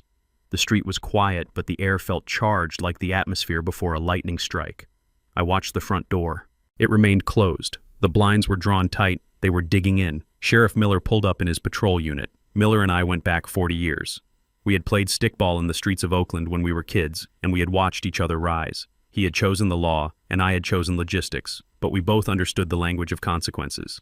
He stepped out of his car, adjusting his belt. He looked at my car and gave a small nod. He knew this wasn't just an eviction, it was an exorcism. He walked up the steps. He didn't knock with his knuckles. He knocked with his baton, a sharp, authoritative rap that echoed down the block. "Open the door," he shouted. "This is the sheriff's department. The writ of possession is active. You have 5 minutes to vacate or we will make entry." There was no movement, no sound from inside. But I knew what was happening. My phone buzzed. It was a notification from social media. Tiffany had gone live. I opened the app. There she was on the small screen, her face pressed close to the camera, her eyes red and swollen. She wasn't wearing designer clothes today. She was wearing a simple t-shirt trying to look like the girl next door. She was sitting on the floor of the living room, the chaos of her hoarding visible behind her. "Please," she sobbed into the camera. "If anyone is watching, please help us. My father-in-law is insane. He has dementia. He has been manipulated by lawyers who want to steal our inheritance. He is kicking us out. He is throwing a pregnant woman and her husband onto the street. We have nowhere to go. He is a monster. He has billions, and he won't even let us have a roof." The viewer count was climbing. 5,000, 10,000. The comments were scrolling by fast. "What a terrible man. Call the news. Stay strong, Tiffany." She was winning the narrative. She was painting a picture of a helpless victim fighting a tyrannical giant. She knew how to weaponize pity. I looked at the screen. I looked at the lies spilling out of her mouth. She was good. I had to give her that. She was a professional victim. But she had forgotten one thing. A trial isn't won by the opening statement. It is won by the evidence. I stepped out of the car. I didn't walk to the door. I walked to the middle of the street where the neighbors were starting to gather. I pulled out my phone. I didn't just watch her stream. I started my own. I had retained a digital media team for this exact moment. They linked my feed to hers, hijacking the algorithm through the sheer weight of the traffic I was about to drive. I looked into the camera. "Hello, Tiffany," I said. On her stream, I saw her freeze. She heard my voice outside. She looked toward the window. "You want an audience?" I said to the camera, my voice steady and cold. "You want the world to know the truth, so let us give them the truth. You say I am a monster. You say I am senile, but you forgot that I have receipts." I signaled to my team. The feed split. On one side was Tiffany's terrified face. On the other was a video clip. It was the recording from the townhouse kitchen the day she tried to get me to sign the power of attorney. The audio played crystal clear. We make her really lose her mind. We switch her medications. We hide her things. In a month, any doctor will certify that she is mentally ill. The comments on the live stream stopped. The heart stopped floating up the screen. The internet held its breath. Then the next clip played. It was the audio from the jewelry store. The jeweler telling her the diamonds were fake, and her screaming, "He is a devil." He knew I would steal them. Then the screenshots appeared. The text messages with Vincent. "Once the old man kicks the bucket, we contest the will. I can't stand touching Marcus anymore. He is a loser just like his dad." I watched Tiffany's face on the screen. It crumpled. The mask of the victim slid off, revealing the panic of the exposed predator. She scrambled to end her stream, but it was too late. The comments had turned snake, thief. She cheated on her husband. She tried to gaslight an old man. I looked up at the window. "Open the door, Tiffany," I said. "The show is over." Sheriff Miller signaled his deputies. They hit the door with a battering ram. 1 strike, 2. The wood splintered. The door swung open. The movers swarmed in behind the police. I had hired a specific crew. They weren't the white glove service Tiffany was used to. They were a foreclosure team. They didn't pack boxes with tissue paper, they cleared rooms. I stood on the sidewalk and watched. The first thing to come out was a sofa. It was tossed onto the pavement. Then came the clothes. Armfuls of silk and cashmere thrown into a heap like dirty laundry. The neighbors were watching now. Phones recorded everything. The woman who had spent 5 years trying to be the queen of Pacific Heights was being dethroned in real time. Then Marcus walked out. He wasn't fighting, he wasn't screaming. He walked out with his hands in his pockets looking at the ground. He walked past the pile of his life. He walked past the sheriff. He stopped in front of me. He looked at the phone in my hand, still broadcasting. He looked at the neighbors. He looked at the empty street where his Bentley used to be. "Is this what you wanted?" he asked. His voice was dead. "I wanted a son," I said. "Instead, I got an accomplice." He flinched. Tiffany came out next. She wasn't walking. She was being escorted by a female deputy. She was still holding her phone, clutching it like a talisman. She saw the pile of clothes on the sidewalk. She saw her designer bags lying in the gutter. "My things," she shrieked. "You are ruining my things. Those are vintage. That is a Birkin." I looked at the bag. It was the same bag she had thrown my duffel bag next to back in Malibu. The same bag she had used to carry the fake jewelry. "It is just stuff, Tiffany," I said. "You told me that about my garage, remember? You said we shouldn't hold on to the past." She lunged at me, but the deputy held her back. "You will pay for this, Isaiah. I will sue you. I will ruin you. You have no money, Tiffany," I said. "You have no lawyer. You have no husband because he read your texts. You have nothing." The movers continued their work. It was brutal efficiency. Lamps, rugs, dishes, everything that wasn't nailed down was carried out and dumped on the concrete. It grew into a mountain of excess, a pyramid of greed. A garbage truck pulled up. I had ordered that too. "Load it," I said to the foreman. Tiffany screamed. "No, no you can't. That is worth thousands. It is trash," I said. "It is paid for with stolen money. It is fruit of the poisonous tree. Get rid of it." The movers started throwing the clothes into the compactor. The sound of crushing fabric and snapping wood filled the street. Marcus watched his Italian suits disappear into the maw of the truck. He didn't move. He knew he had no right to stop it. It took an hour to clear the house. When it was done, the townhouse stood empty. The door hung open on broken hinges. The sidewalk was swept clean. The garbage truck drove away, taking 5 years of their pretense to the landfill. Marcus and Tiffany stood on the curb. They had the clothes on their backs. They had their phones. And that was it. It was the exact mirror image of the moment at the beach house. Me with my bag in the dirt. Them with nothing. The circle was closed. I signaled my driver. The Rolls-Royce pulled up. I opened the door. "Where will we go?" Marcus whispered. He wasn't asking me. He was asking the universe. "I don't know, son," I said. "But you have 10 hours of daylight left. I suggest you start walking." I got into the car. As the window rolled up, I saw Tiffany turn on Marcus. She started hitting his chest, screaming, blaming him. He just stood there taking it. I told the driver to go. I didn't look back. I didn't feel satisfaction. I felt relief. The cancer had been cut out. The wound would leave a scar, but the body would survive. My phone buzzed. It was a text from Saul. "The court date is set for the asset hearing. And Zeke?" "Tiffany just posted a status update asking for a divorce lawyer who works pro bono." I smiled. She was eating her own. The street was behind me now. The city opened up ahead. I had a meeting with a board of directors. I had a grandson to protect. And I had a life to live. For the first time in a long time, the air tasted clean. The air in the Superior Court of California was stale, recycled, and smelled faintly of floor wax and desperation. It was the smell of dreams going to die. I sat at the defense table, my hands resting on the head of my cane. I wore the charcoal suit again, the armor of the chairman. Beside me, Saul Goldman arranged his files with the meticulous precision of a surgeon preparing for an amputation. Across the aisle, Tiffany sat next to Vincent, the lawyer she had conspired with the man she had betrayed my son for. She wasn't wearing her usual designer flash. Today, she was in costume again. She wore a modest gray skirt suit, minimal makeup, and a simple silver cross around her neck. She was playing the role of the long-suffering housewife, the martyr who had sacrificed her youth to care for a difficult family. She was suing for divorce, but that was just the vehicle. The real payload was the civil suit attached to it. Tiffany Freeman versus Marcus Freeman and the Freeman Family Trust. She was claiming 50% of marital assets. And since she had discovered the true value of the trust, she was arguing that my empire, the $350 million, was commingled property. Her argument was audacious. She claimed that because she had lived in the house, because she had managed the household, and because she had provided care for her elderly father-in-law, she was entitled to half of the empire. The judge, a stern woman named Justice Halloway, peered over her glasses. "Mr. Vincent, you may proceed with your opening statement." Vincent stood up. He was slick, handsome, in a cheap way, the kind of lawyer who chases ambulances and widows. He walked to the jury box.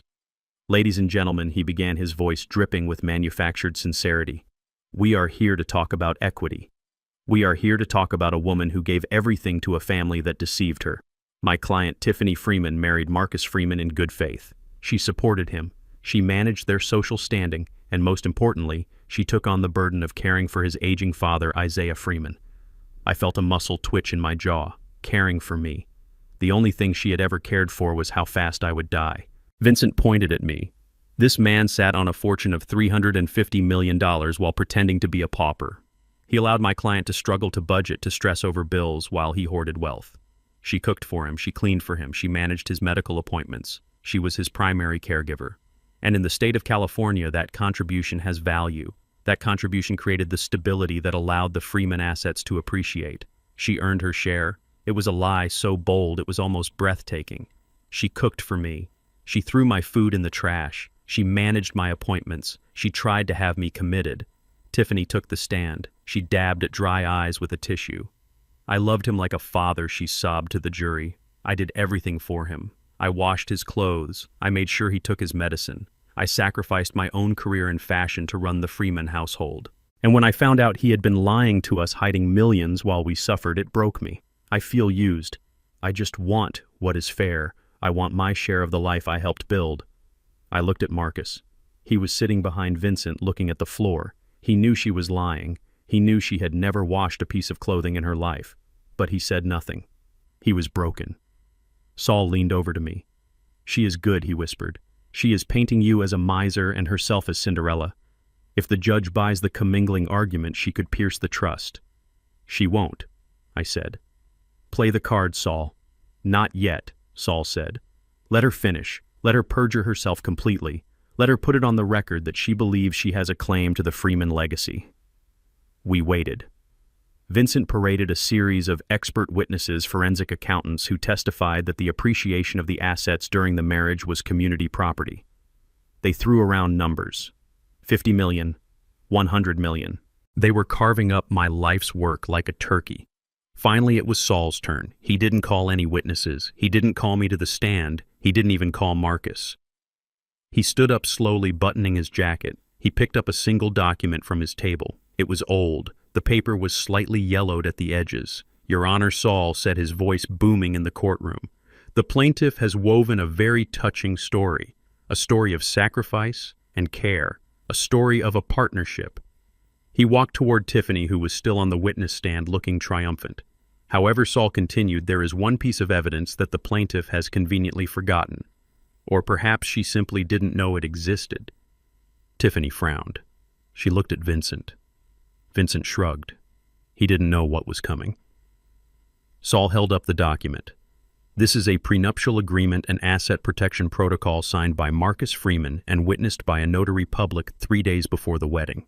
The room went silent. Tiffany's face went white. What she whispered. "Marcus never signed a prenup. I would know. I managed the papers." Saul smiled. It was a cold, sharp smile. "Mr. Freeman signed this document in his father's garage," Saul said. "He signed it at the insistence of his father, who, despite pretending to be a mechanic, was actually a very astute businessman who protects his investments." I closed my eyes and went back to that day. It was 5 years ago. Marcus had come to the garage to tell me he was marrying Tiffany. He was infatuated. He was blind. I had handed him a wrench and told him to help me with the transmission. While we worked, I told him the truth. Not about the millions, but about the nature of marriage. I told him that people change. I told him that love is blind, but law is not. I put the document on the workbench next to a pile of oily rags. It didn't look like a legal document. It looked like a liability waiver. "Sign it, Marcus," I had told him.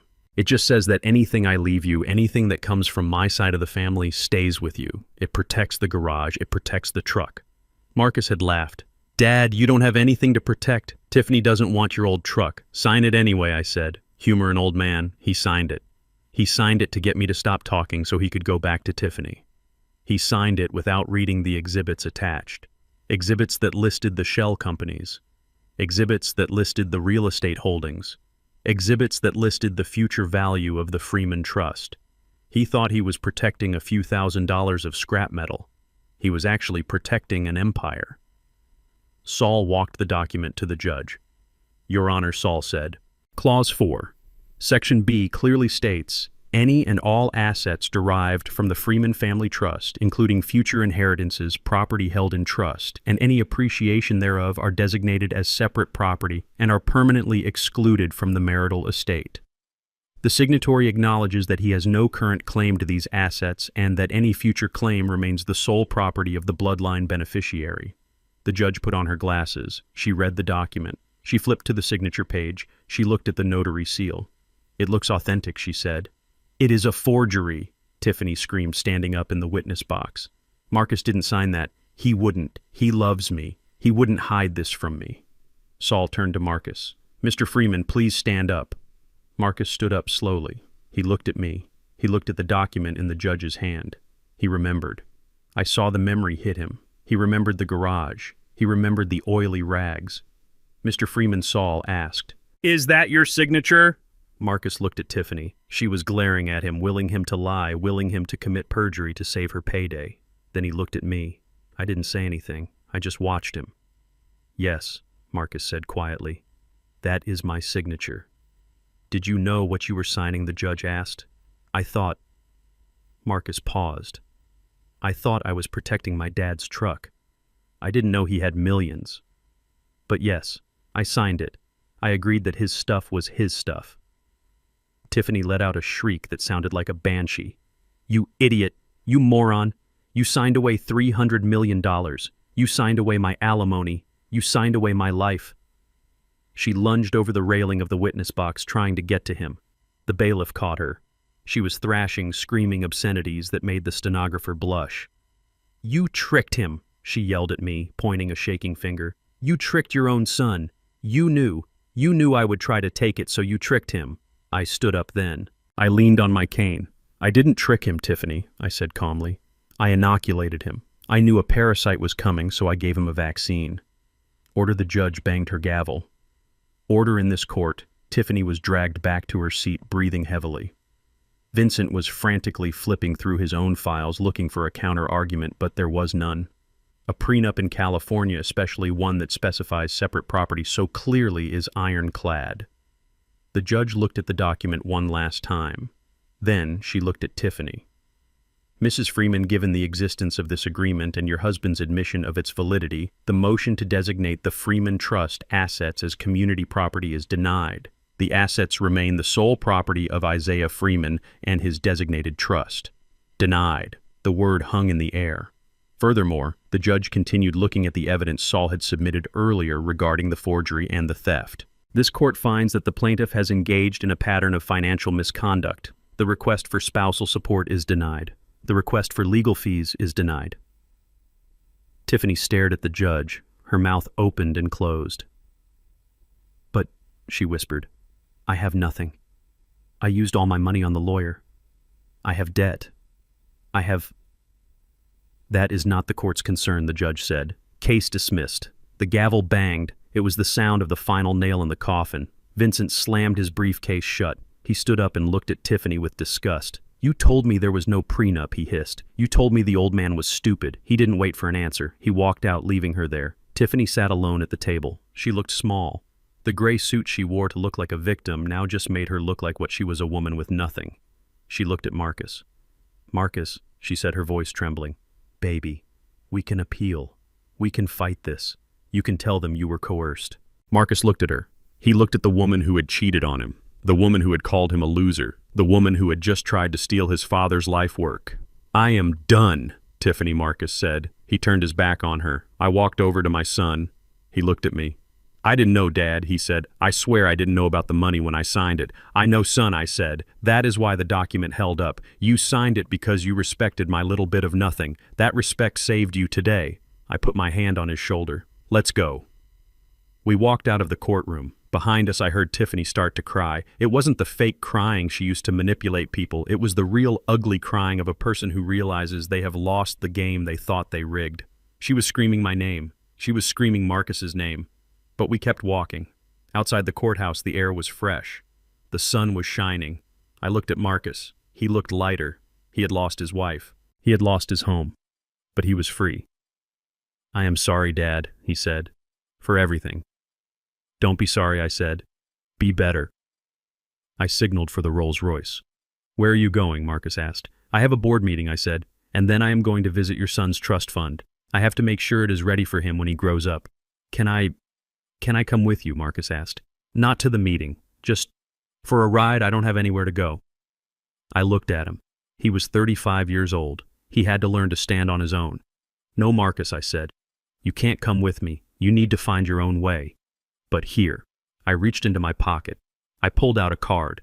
It wasn't a credit card. It was a business card for a construction foreman I knew in Oakland. "He is hiring," I said. "It is hard work. It pays $20 an hour. It is honest money."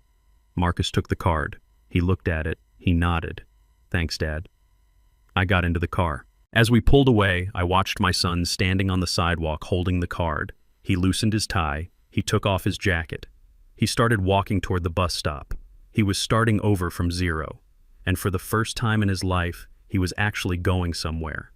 The courtroom was silent, but it was a different kind of silence than before. It wasn't the tense hush of a legal battle. It was the stunned vacuum that follows an explosion. The judge had dismissed the case. Tiffany's lawsuit was dead, but Saul wasn't finished. He had one more document to enter into the public record, not for the court, but for the audience. For Marcus. For Tiffany. For history. "Your Honor." Saul said, his voice calm and measured. "For the sake of clarity regarding the separate property mentioned in the prenuptial agreement, we would like to submit the current valuation of the Freeman Trust assets. This will prevent any future frivolous litigation regarding hidden funds." The judge nodded. "Proceed." Saul opened the black binder he had carried with him like a holy text. He pulled out a single sheet of paper printed on heavy bond. He didn't hand it to the clerk immediately. He held it up. "Asset schedule." Saul began reading. Item 1. The Freeman Logistics Fleet. 300 long-haul transport vehicles. 4 distribution centers in Oakland, Seattle, and Los Angeles. Valuation $85 million. I watched Marcus. He was still standing where he had been when the judge dismissed the case. His head snapped up. $85 million. He looked at me. He looked at the man who had driven a 1998 Ford for 20 years. He had always thought Freeman Logistics was just me and a couple of trucks. He never asked. He never looked at the books. Item 2. Saul continued, his voice echoing off the mahogany walls. Commercial real estate holdings, including the Sentinel Tower in downtown San Francisco, the Bayview Industrial Park, and majority ownership of the Westlake Shopping Complex. Valuation $140 million. Tiffany let out a sound that was half gasp, half sob. She grabbed the edge of the table to steady herself. The Sentinel Tower. It was the most exclusive office building in the city. Her favorite boutique was in the lobby. She had shopped there 100 times, sneering at the security guards, never knowing that the man she called a dirtbag owned the floor she was walking on. Item 3. Technology and Venture Capital Portfolio. Early-stage investments in Silicon Valley infrastructure, cloud computing, and green energy. Valuation $92 million. Item 4. Liquid assets, cash reserves, and bonds. $35 million. Saul lowered the paper. He looked directly at Tiffany. Total valuation of the Freeman Trust. $352 million. The number hung in the air. It was heavy. It was suffocating. $352 million. Tiffany's legs gave out. She collapsed into her chair, her eyes wide and unseeing. She wasn't looking at me. She was looking at the empty space where her future used to be. She was doing the math. She was calculating the alimony she would never get. She was calculating the shopping sprees she would never go on. She was realizing that she had held a winning lottery ticket in her hand, and she had burned it because she didn't like the way the paper felt. Marcus turned to me slowly. His face was a mask of pure, unadulterated shock. "Dad," he whispered. 300 million. I looked at him. I didn't feel triumph. I felt a deep, aching sadness. "You didn't know, did you?" I asked quietly. "No," he said, shaking his head. I thought you had maybe a couple million saved up. I thought the house was the big thing." I stood up and walked over to the railing that separated us. "You never asked Marcus," I said. "You never asked about the business. You never asked how I built it. You only asked for money. You only asked for things. If you had shown an ounce of interest in the work and the legacy, you would have known. You would have been part of it." I looked at Tiffany. She was staring at me now, her eyes filled with a hunger so raw it was terrifying. "We could have been a family," she whispered. "We could have had it all." "No, Tiffany," I said cold. "You could have had it all. I would have given you the world if you had given me respect, if you had treated me like a human being instead of an inconvenience. But you didn't want a father-in-law. You wanted an ATM. And when the ATM didn't dispense fast enough, you tried to smash it." She started to cry again, but this time it was different. It was the weeping of someone mourning a death. The death of her greed. "You tricked us," she wailed. "You pretended to be poor. You made us hate you." "I made you hate me," I asked, incredulous. "I made you throw my bag in the dirt. I made you try to commit me to an asylum. I made you steal my wife's jewelry. No, Tiffany, I just gave you the rope. You tied the noose yourself." I turned back to Marcus. "I built this for you," I said, my voice thick with emotion. "Every truck, every building, every deal. I did it so my son would never have to struggle like I did. But I made a mistake. I thought giving you everything would make you happy. Instead, it made you weak. And it attracted sharks." Marcus looked down at his hands. He looked at the cheap suit he was wearing because his expensive ones were in a landfill. "I am sorry, Dad," he said. "I am so sorry." "I know," I said. "And I forgive you. But forgiveness doesn't buy back the empire." I signaled to Saul. We were done here. As I walked toward the doors, I felt the eyes of the courtroom on me. They weren't looking at the mechanic anymore. They were looking at the Titan. They were looking at the man who had just revealed himself to be the king of the chessboard. Isaiah Tiffany screamed, "Wait, please, we can fix this. I will leave him. I will sign a post-nup. Just give me a chance." I stopped at the door. I looked back at her one last time. She was pathetic. She was willing to sell her husband her dignity, anything, just for a taste of the money she had lost. "You never loved me, Tiffany," I said, "and you never loved Marcus. You only loved the zeros on the bank statement. And now that you know how many zeros there really are, it is killing you." I opened the door. "Good luck with the divorce," I said. "I hear pro bono lawyers are very busy this time of year." I walked out into the hallway. The heavy wooden doors swung shut behind me, sealing them in their misery. Saul was waiting for me by the elevators. He looked at me with a mixture of awe and concern. That was intense, Zeke. It was necessary, Saul. They know now. Everyone knows. You won't be able to hide anymore. I know, I said. I adjusted my cuffs. But maybe that is a good thing. Maybe it is time I stopped hiding. Maybe it is time I started living like the man I earned the right to be. We rode the elevator down in silence. When the doors opened to the lobby, I saw a group of reporters waiting. Someone must have tipped them off about the lawsuit dismissal, or maybe they just smelled blood in the water. "Mr. Freeman, is it true? Are you worth $300 million? Mr. Freeman, what do you have to say to your family?" I walked past them without breaking stride. My driver opened the door of the Rolls-Royce. I got in. As the car pulled away, I looked out the window at the courthouse. I saw Marcus walking out alone, his head down, heading toward the bus stop. I saw Tiffany storming out a few minutes later, screaming into her phone. They were separate now. The bond of greed that had held them together was broken. I felt a weight lift off my chest. It was over. The secret was out. The parasite was gone. My son was broke. He was homeless. He was alone. But he was free. And I had $350 million to help him rebuild. But this time he was going to have to lay the bricks himself. The wheels of justice grind slow, but they grind exceedingly fine. 2 weeks after the trial, the district attorney decided that losing a civil lawsuit was not enough punishment for my daughter-in-law. Tiffany was indicted on 3 counts of forgery and filing false instruments with a court of law. That power of attorney document she had rushed to the courthouse, the one she thought was her golden ticket, turned out to be her death warrant. The forensic handwriting expert had a field day in the grand jury. He projected the signature onto a 10-foot screen. It was undeniable. The loops and jagged lines didn't spell Isaiah Freeman. They spelled a curse word. By filing that paper, Tiffany had sworn under oath that she witnessed me sign my name. She had perjured herself to steal an empire, and now she was facing 5 to 7 years in a federal facility. I didn't visit her. I didn't send a lawyer. I let the system she tried to manipulate chew her up. She was alone. Her parents had abandoned her the moment the money dried up, terrified that I would come after their assets next. She was learning the hardest lesson of all, that fair-weather friends melt away when the storm hits. But watching Tiffany fall was expected. Watching my son fall was a tragedy in slow motion. Marcus was alone too. With no credit, no job, and an eviction on his record, he had fallen through the cracks of the high society life he loved so much. He couldn't rent a decent apartment. He couldn't lease a car. He was radioactive to his old friends.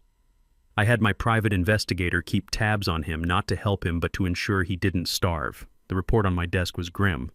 Marcus had moved into a studio apartment in the Tenderloin district.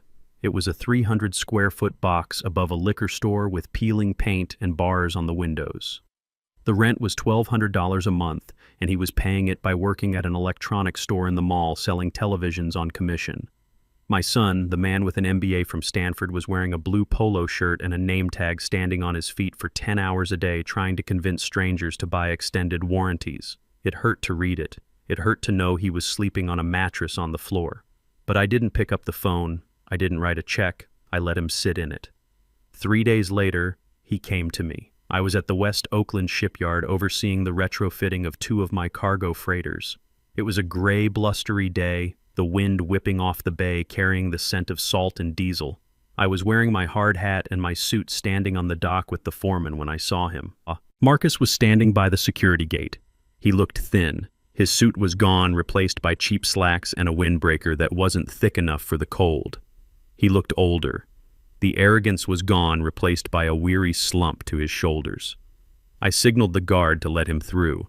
He walked down the long pier, his eyes wide as he took in the massive ships, the cranes, moving containers, the sheer scale of the business he had ignored his entire life. He looked at the name painted on the side of the hull, the Ruth Freeman. He stopped in front of me. He didn't try to hug me. He didn't try to smile. He just stood there, shivering slightly in the wind. "Hello, Marcus," I said. "Hi, Dad," he said. His voice was quiet, almost lost in the sound of the machinery. I didn't know you had ships this big." "There is a lot you didn't know," I said. He nodded, looking down at his cheap shoes. "I know. I was stupid. I was blind." We stood in silence for a moment, watching the crane lower a 40-foot container onto the deck. The steel groaned under the weight. "I am working now, Dad," he said. "At the mall, selling TVs." "I know," I said. "It is hard," he admitted. "My feet hurt. The customers are rude.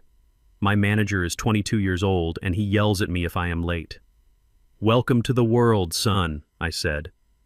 "That is how 90% of the population lives." He looked up at me. His eyes were red-rimmed. "I can't do it, Dad. I can't live like this. The apartment. There are rats. I hear gunshots at night. I am scared." I looked at him. I felt the urge, the old familiar urge, to pull out my wallet, to fix it, to move him to a safe condo, to give him a job in the corporate office where he could sit in a leather chair and feel important. But I looked at the ship. It was made of steel. It was forged in fire. It could weather a hurricane because it was built to be tough. My son was made of glass. "What do you want, Marcus?" I asked. "I want a job," he said. "Not a handout. A job. I can work security. I can work here at the port. Put me in a booth. Let me check IDs. I just need a safe place to be. I need a salary that covers rent in a better neighborhood. Please, Dad, I will do anything." He was bargaining. He was asking for a step down, thinking it was humility, but it wasn't. He was asking for a hiding place. He wanted to retreat into the safety of my empire, to be a guard at the gate of the kingdom he felt he had lost. He wanted me to save him from the world again. I shook my head slowly. "No, Marcus." "What?" He looked shocked. "But I am asking to work. I am not asking for money. You are asking for a shelter," I said, my voice hard over the wind. "You are asking me to build a wall around you to protect you from the reality of your life. You have an MBA, Marcus. You have an education that cost me $200,000. You have a brain. You have health. I pointed at the ships. I gave you a fishing rod, son. I gave you the best fishing rod money could buy. I sent you to the best schools. I gave you a debt-free start. I gave you connections. And what did you do? You snapped that rod over your knee because you didn't want to stand by the river. You wanted the fish served to you on a silver platter. Dad, please. No, I thundered. You broke the rod, Marcus. You threw it away because you thought you were too good to fish. Well, now you are hungry, and I am not going to give you a fish, and I am not going to give you another rod. Not yet. So what am I supposed to do? He cried, spreading his arms. You are going to dig for worms, I said. You are going to get down in the mud with your bare hands, and you are going to dig. You are going to work at that electronics store. You are going to take the bus. You are going to live in that studio until you hate it so much that you find the fire to build something better yourself. He stared at me, tears mixing with the spray from the bay on his face. You are punishing me. I am raising you, I said. For the first time in 35 years, I am actually raising you. If I give you a job now, you will never respect it. You will think it is charity. You will think you are entitled to it because your name is Freeman. You need to learn that the name Freeman doesn't mean rich. It means free, and freedom costs sweat. I turned my back on him. I looked at the foreman. Get back to work, I said. Dad Marcus shouted. Don't walk away. I have no money for the bus. It is going to rain. I didn't turn around. I walked down the pier toward my car. My heart was breaking into a million pieces with every step. I wanted to turn back. I wanted to drive him home. I wanted to buy him a coat, but I kept walking. I was the gardener. And sometimes you have to prune the tree so hard it looks like it will die just so it can grow back stronger. I got into the Rolls-Royce. The interior was warm and smelled of leather. My driver looked at me in the rearview mirror. His eyes were kind. Everything okay, sir? He asked. Drive, I said. We drove out of the shipyard. The sky opened up and the rain began to fall. It was a cold, hard rain. As we passed the bus stop just outside the gates, I saw him. Marcus was standing there. He didn't have an umbrella. He was shivering, his thin windbreaker soaked through in seconds. He was hugging himself, trying to stay warm. He looked small. He looked miserable. He looked up as the Rolls-Royce approached. He saw me through the tinted glass. He took a step toward the curb, raising a hand as if to flag me down. He looked at me with eyes that begged for rescue. Dad, stop. Dad, please. My hand twitched toward the door handle, but I saw something else in his face. I saw the realization. He knew I saw him. He knew I had the power to stop, and he saw the car keep moving. I didn't tell the driver to stop. I didn't look away. I watched my son standing in the rain, getting wet, feeling the cold, feeling the consequences of a lifetime of ease washing away in the gutter. I watched him until he disappeared in the rearview mirror, a lonely figure in the gray storm. He was digging for worms. It was dirty. It was cold. It was painful. But it was the only way he would ever learn to eat. I sat back in the seat and let a single tear fall. It was the hardest thing I had ever done. But as the city skyline came into view, I knew it was the only act of love I had left to give. The ribbon-cutting ceremony for the Ruth Freeman Foundation was not a gala event. There were no champagne towers, no red carpets, and no socialites looking to be photographed. It was held in the parking lot of the old garage where I started my business 40 years ago.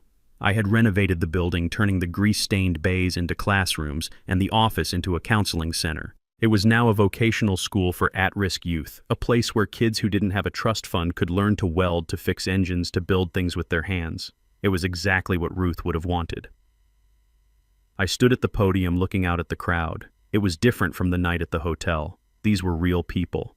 There were mothers from the neighborhood, former employees, and young men and women looking for a chance. I wore a suit, but I didn't feel the need to hide my hands anymore. My wife believed that work was a form of prayer, I told them. She believed that if you could build something, you could build yourself. This foundation is her legacy. It is not about giving handouts. It is about giving tools. I looked down at the front row. Marcus wasn't there. He was working a double shift at the mall. I knew because I checked his schedule, not to spy, but to make sure he was still showing up. He was. He hadn't missed a day in 2 months. He was learning. But someone else was there in the front row. A woman named Elena. We had met 3 months ago in a used bookstore in the Mission District. I was looking for a manual on vintage aircraft engines, and she was looking for a first edition of poetry. We reached for the same shelf. She was my age, a retired history professor with silver hair tied back in a loose bun and eyes that crinkled at the corners when she smiled. She didn't know who I was. To her, I was just Zeke, a man who knew a lot about machines and liked old books. We started having coffee on Tuesdays, then dinner on Fridays. We ate at small, quiet places. We talked about history, about the changing city, about loss. She had lost her husband 5 years ago. We shared the quiet understanding of people who have loved and lost the loves of their lives. For the first month, I didn't tell her about the money. I drove the truck to meet her. I wore my flannel shirts. I wanted to be sure. I needed to know that she enjoyed my company, not my portfolio. One night, after a dinner at a diner that cost $30, I walked her to her car. It was a sensible sedan, 10 years old, well-maintained. "You seem sad tonight, Zeke," she had said, touching my arm. "I am just tired," I admitted. "My son, he is going through a hard time." "Is it money?" she asked gently. "Because I have a little put away. If you need help, or if he needs help." I stared at her. Here was a woman living on a teacher's pension offering to help a man she thought was a retired mechanic. She was offering me her safety net because she thought I was falling. It was the exact opposite of Tiffany. It was the exact opposite of Marcus. It was pure, unadulterated kindness. That was the moment I knew. I took her hand. "Elena," I said, "I don't need money, but I would like to show you something." The next day I picked her up in the Rolls-Royce. I expected her to be shocked, maybe even angry that I had lied by omission. But when the driver opened the door, she just looked at me, raised an eyebrow, and said, "I hope this doesn't mean we have to stop eating at the diner. They have the best pie." She loved me, not the chairman. Me. She was sitting there now at the foundation opening, clapping as I cut the ribbon.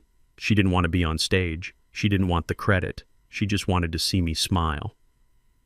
After the ceremony, I walked over to her. "You did good, Zeke," she said. "Ruth would be proud."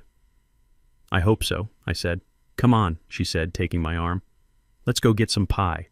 You look like you need sugar." But the peace I found with Elena was only half the battle. The other half was Leo. Every Saturday morning at 9 o'clock sharp, a black SUV pulled up to the park near the marina. It wasn't my car.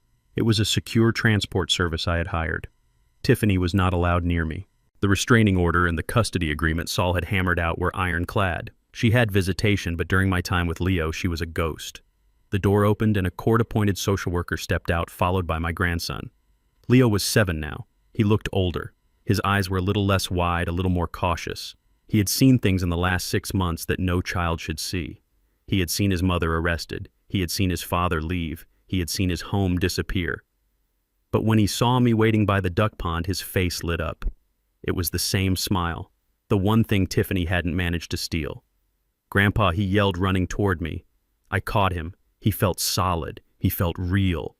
I hugged him tight, smelling the soap and the little boy smell of grass and energy. "Hey, sport," I said, my voice thick. We spent the Saturdays doing the things his parents never had time for. We didn't go to fancy brunches. We didn't go to country clubs. We went to the science museum. We went to the aquarium. We sat on the pier and fished with cheap poles, watching the line bob in the water. He asked about them, of course. "Why doesn't Daddy live with us anymore?" he asked one afternoon as we ate ice cream on a bench. "Daddy is learning how to be a strong man." "Leo," I said carefully. "He is working hard. He is building his own house." "Is he poor now?" Leo asked. "Mommy says he is poor because you took all his money." I felt a flash of anger at Tiffany poisoning the well even from a distance. But I pushed it down. I wouldn't play her game. "Daddy isn't poor," I said. "Daddy is just starting over. And money isn't what makes you rich, Leo. Do you remember the story about the gardener?" He nodded. "The snake bit him." "That is right. Daddy is learning how to be a gardener. He is learning how to grow his own garden so he doesn't have to take anyone else's." Leo thought about this. He licked his chocolate ice cream.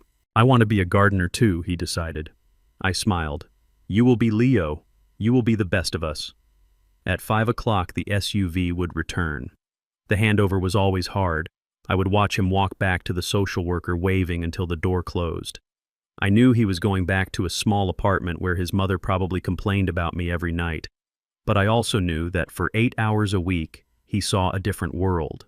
He saw a world where men kept their promises, where work was honorable, where love wasn't a transaction. I was planting seeds.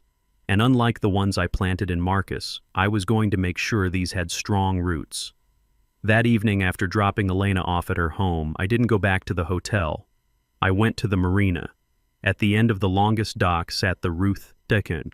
It wasn't a flashy yacht, it didn't have a helicopter pad or a jacuzzi on the deck. It was a refurbished expedition vessel built for deep water and rough seas. It was steel-hulled, painted a deep navy blue, capable of crossing the Pacific without refueling. It was a serious boat for a serious man. I boarded the ship. The crew was minimal, a captain, an engineer, a cook. They nodded to me as I walked to the aft deck. They knew I didn't want service tonight. I wanted silence. I sat in a teak chair looking out at the Golden Gate Bridge. The fog was rolling in, wrapping the city in a soft white blanket. I had a glass of aged rum in my hand, the kind I used to drink with the dock workers when we closed a big contract. I took a sip. The burn was familiar and grounding. I thought about Marcus sleeping in his studio apartment. I hoped he was sleeping. I hoped he was tired from a day of honest work. I hoped he was dreaming of a future he could build with his own hands. I thought about Tiffany awaiting trial, trapped in her own web of lies. I thought about Leo safe in his bed dreaming of fishing. And I thought about Ruth. I looked up at the sky. The stars were faint through the fog, but I knew they were there. "We did it, old girl," I whispered. It was messy. It was ugly. But we did it. The weeds are pulled. The garden is safe. For the first time in my life, I didn't feel the need to do anything. I didn't need to sign a contract. I didn't need to fix an engine. I didn't need to save anyone. I was 73 years old. I had $350 million. I had a woman who loved me. I had a grandson who knew me. And I had a son who might be worth saving one day. I took a deep breath of the salty air. It smelled of freedom. I leaned back in the chair and watched the lights of the city flicker. I wasn't hiding anymore. I was Isaiah Freeman. And for the first time, that was enough. The fog had lifted off the bay, revealing a city that sparkled like a spilled chest of diamonds. But for the first time in my life, I wasn't looking at the view to estimate its property value. I was looking at it just to see the light. I sat on the deck of the Ruth II, nursing a cup of coffee that had gone cold while I was lost in thought. The silence around me was absolute. There were no screaming arguments. There were no demands for credit cards. There were no lawyers quoting statutes. There was just the sound of the water lapping against the hull and the distant cry of a seagull. It has been a year since I dropped the hammer, a year since I evicted my family, a year since I watched my daughter-in-law get handcuffed and my son walk into the rain with nothing but the shirt on his back. People ask me if I have regrets. They ask me if it was too harsh. They ask how a father could sleep at night knowing his only child was living in a studio apartment in a bad neighborhood counting pennies to buy ramen noodles. They look at my $350 million and they look at Marcus taking the bus and they call me a miser. They call me cold. They don't understand. I sleep better now than I ever did when I was paying for his Bentley. Back then I lay awake terrified that I was raising a man who would collapse the moment the wind blew. I was terrified that I was leaving my legacy to a child who couldn't tie his own shoes without a servant. I was terrified that my money was slowly killing his soul. Now I sleep because I know he is alive. I know he is awake. I drove past the electronics store last week. I didn't go in. I just watched from the car. Marcus was there. He was explaining the difference between two televisions to an elderly couple. He was patient, he was kind, he wasn't checking his watch, he wasn't looking over their heads for someone more important to talk to. He was doing his job. I saw him smile. It wasn't the arrogant smirk of the man who thought he owned the world. It was the tired, genuine smile of a man who knows he has earned his paycheck. He looked 10 years older than he did a year ago. His hairline was receding. He had lost the soft look of a man who eats too many rich dinners. He looked hard. He looked tired. He looked like me when I was his age. And that sight brought tears to my eyes that no amount of money could ever buy. I realized something profound in the silence of this last year. We tell ourselves that we want to give our children the world. We tell ourselves that we work hard so they don't have to. But that is a lie. It is a vanity.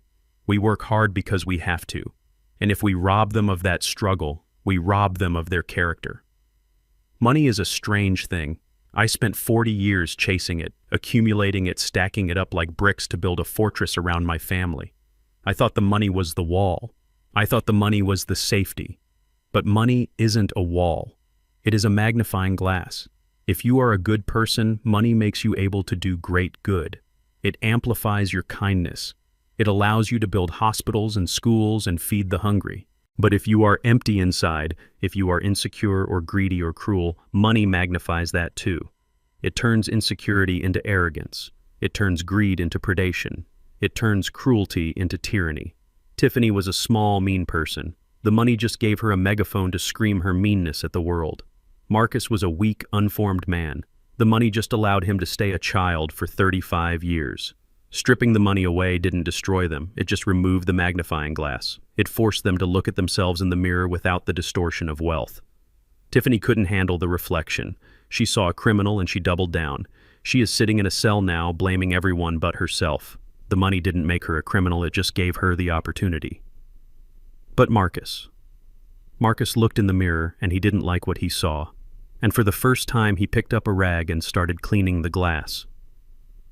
I have dinner with him once a month now. We go to a diner near his apartment. He pays for his own burger. We don't talk about the trust fund. We don't talk about the millions. We talk about his job. We talk about the crazy customers. We talk about the weather. He hasn't asked me for a dime in 6 months. Last time we met, he told me he was taking a night class in supply chain management. He said he wanted to understand how things move. He said he remembered me talking about logistics when he was a kid and he never listened, but now he finds it interesting. He doesn't know that I am watching him. He doesn't know that if he passes that class, if he sticks with it for another year, I have a position waiting for him. Not as a VP, not as a director, but as a junior logistics coordinator on the graveyard shift. A job where he can work his way up. But I can't tell him that yet. If I tell him, he might stop swimming. He might start floating again, waiting for the current to carry him, and I need him to swim. I stood up and walked to the railing of the boat. The sun was setting, casting long shadows across the water. The world sees a ruthless billionaire who evicted his own family. They see a man who chose his fortune over his flesh and blood. Let them think that. Let them call me a monster. I will be the villain in their story if it means I can be the hero in my grandson's future. Leo is safe. He is growing up with dirty knees and a fishing pole instead of a tablet and a nanny. He knows his grandfather loves him not because I buy him things, but because I spend time with him. He is learning that the value of a day is measured in what you create, not what you consume. I thought I was building an empire of trucks and buildings. But in the end, the only thing I really built that matters was a lesson. It was a harsh lesson. It was a brutal lesson. It required a level of cruelty that broke my heart every single day. But surgery is cruel too. You have to cut the skin to save the heart. You have to break this bone to reset it straight. I looked at my hands. They were old hands now. The calluses were gone, softened by years of boardrooms and luxury. But the memory of the work was still there. I am Isaiah Freeman. I am a mechanic. I am a father. And I did what I had to do. I burned the nest. I watched them fall. I listened to them scream as they hit the ground. And then I watched one of them stand up. That is the only legacy that matters. Family isn't defined by blood, but by behavior. I spent years building a fortune to protect my son, only to realize the best protection was letting him fall. Wealth can buy houses, luxury cars, and fake respect, but it cannot buy character. When I stripped away the money, I saw the truth. I was raising parasites, not partners. True legacy isn't the millions you leave behind in a bank account. It's the values you instill. Sometimes you have to burn the nest to teach the birds how to fly or let them hit the ground. If you enjoyed this story, let me know in the comments where you are watching from. Would you have done what I did, or do you think I was too harsh on my son? Hit that like button and subscribe to the channel for more stories about justice, revenge, and the hard truths of life. Until next time, keep building.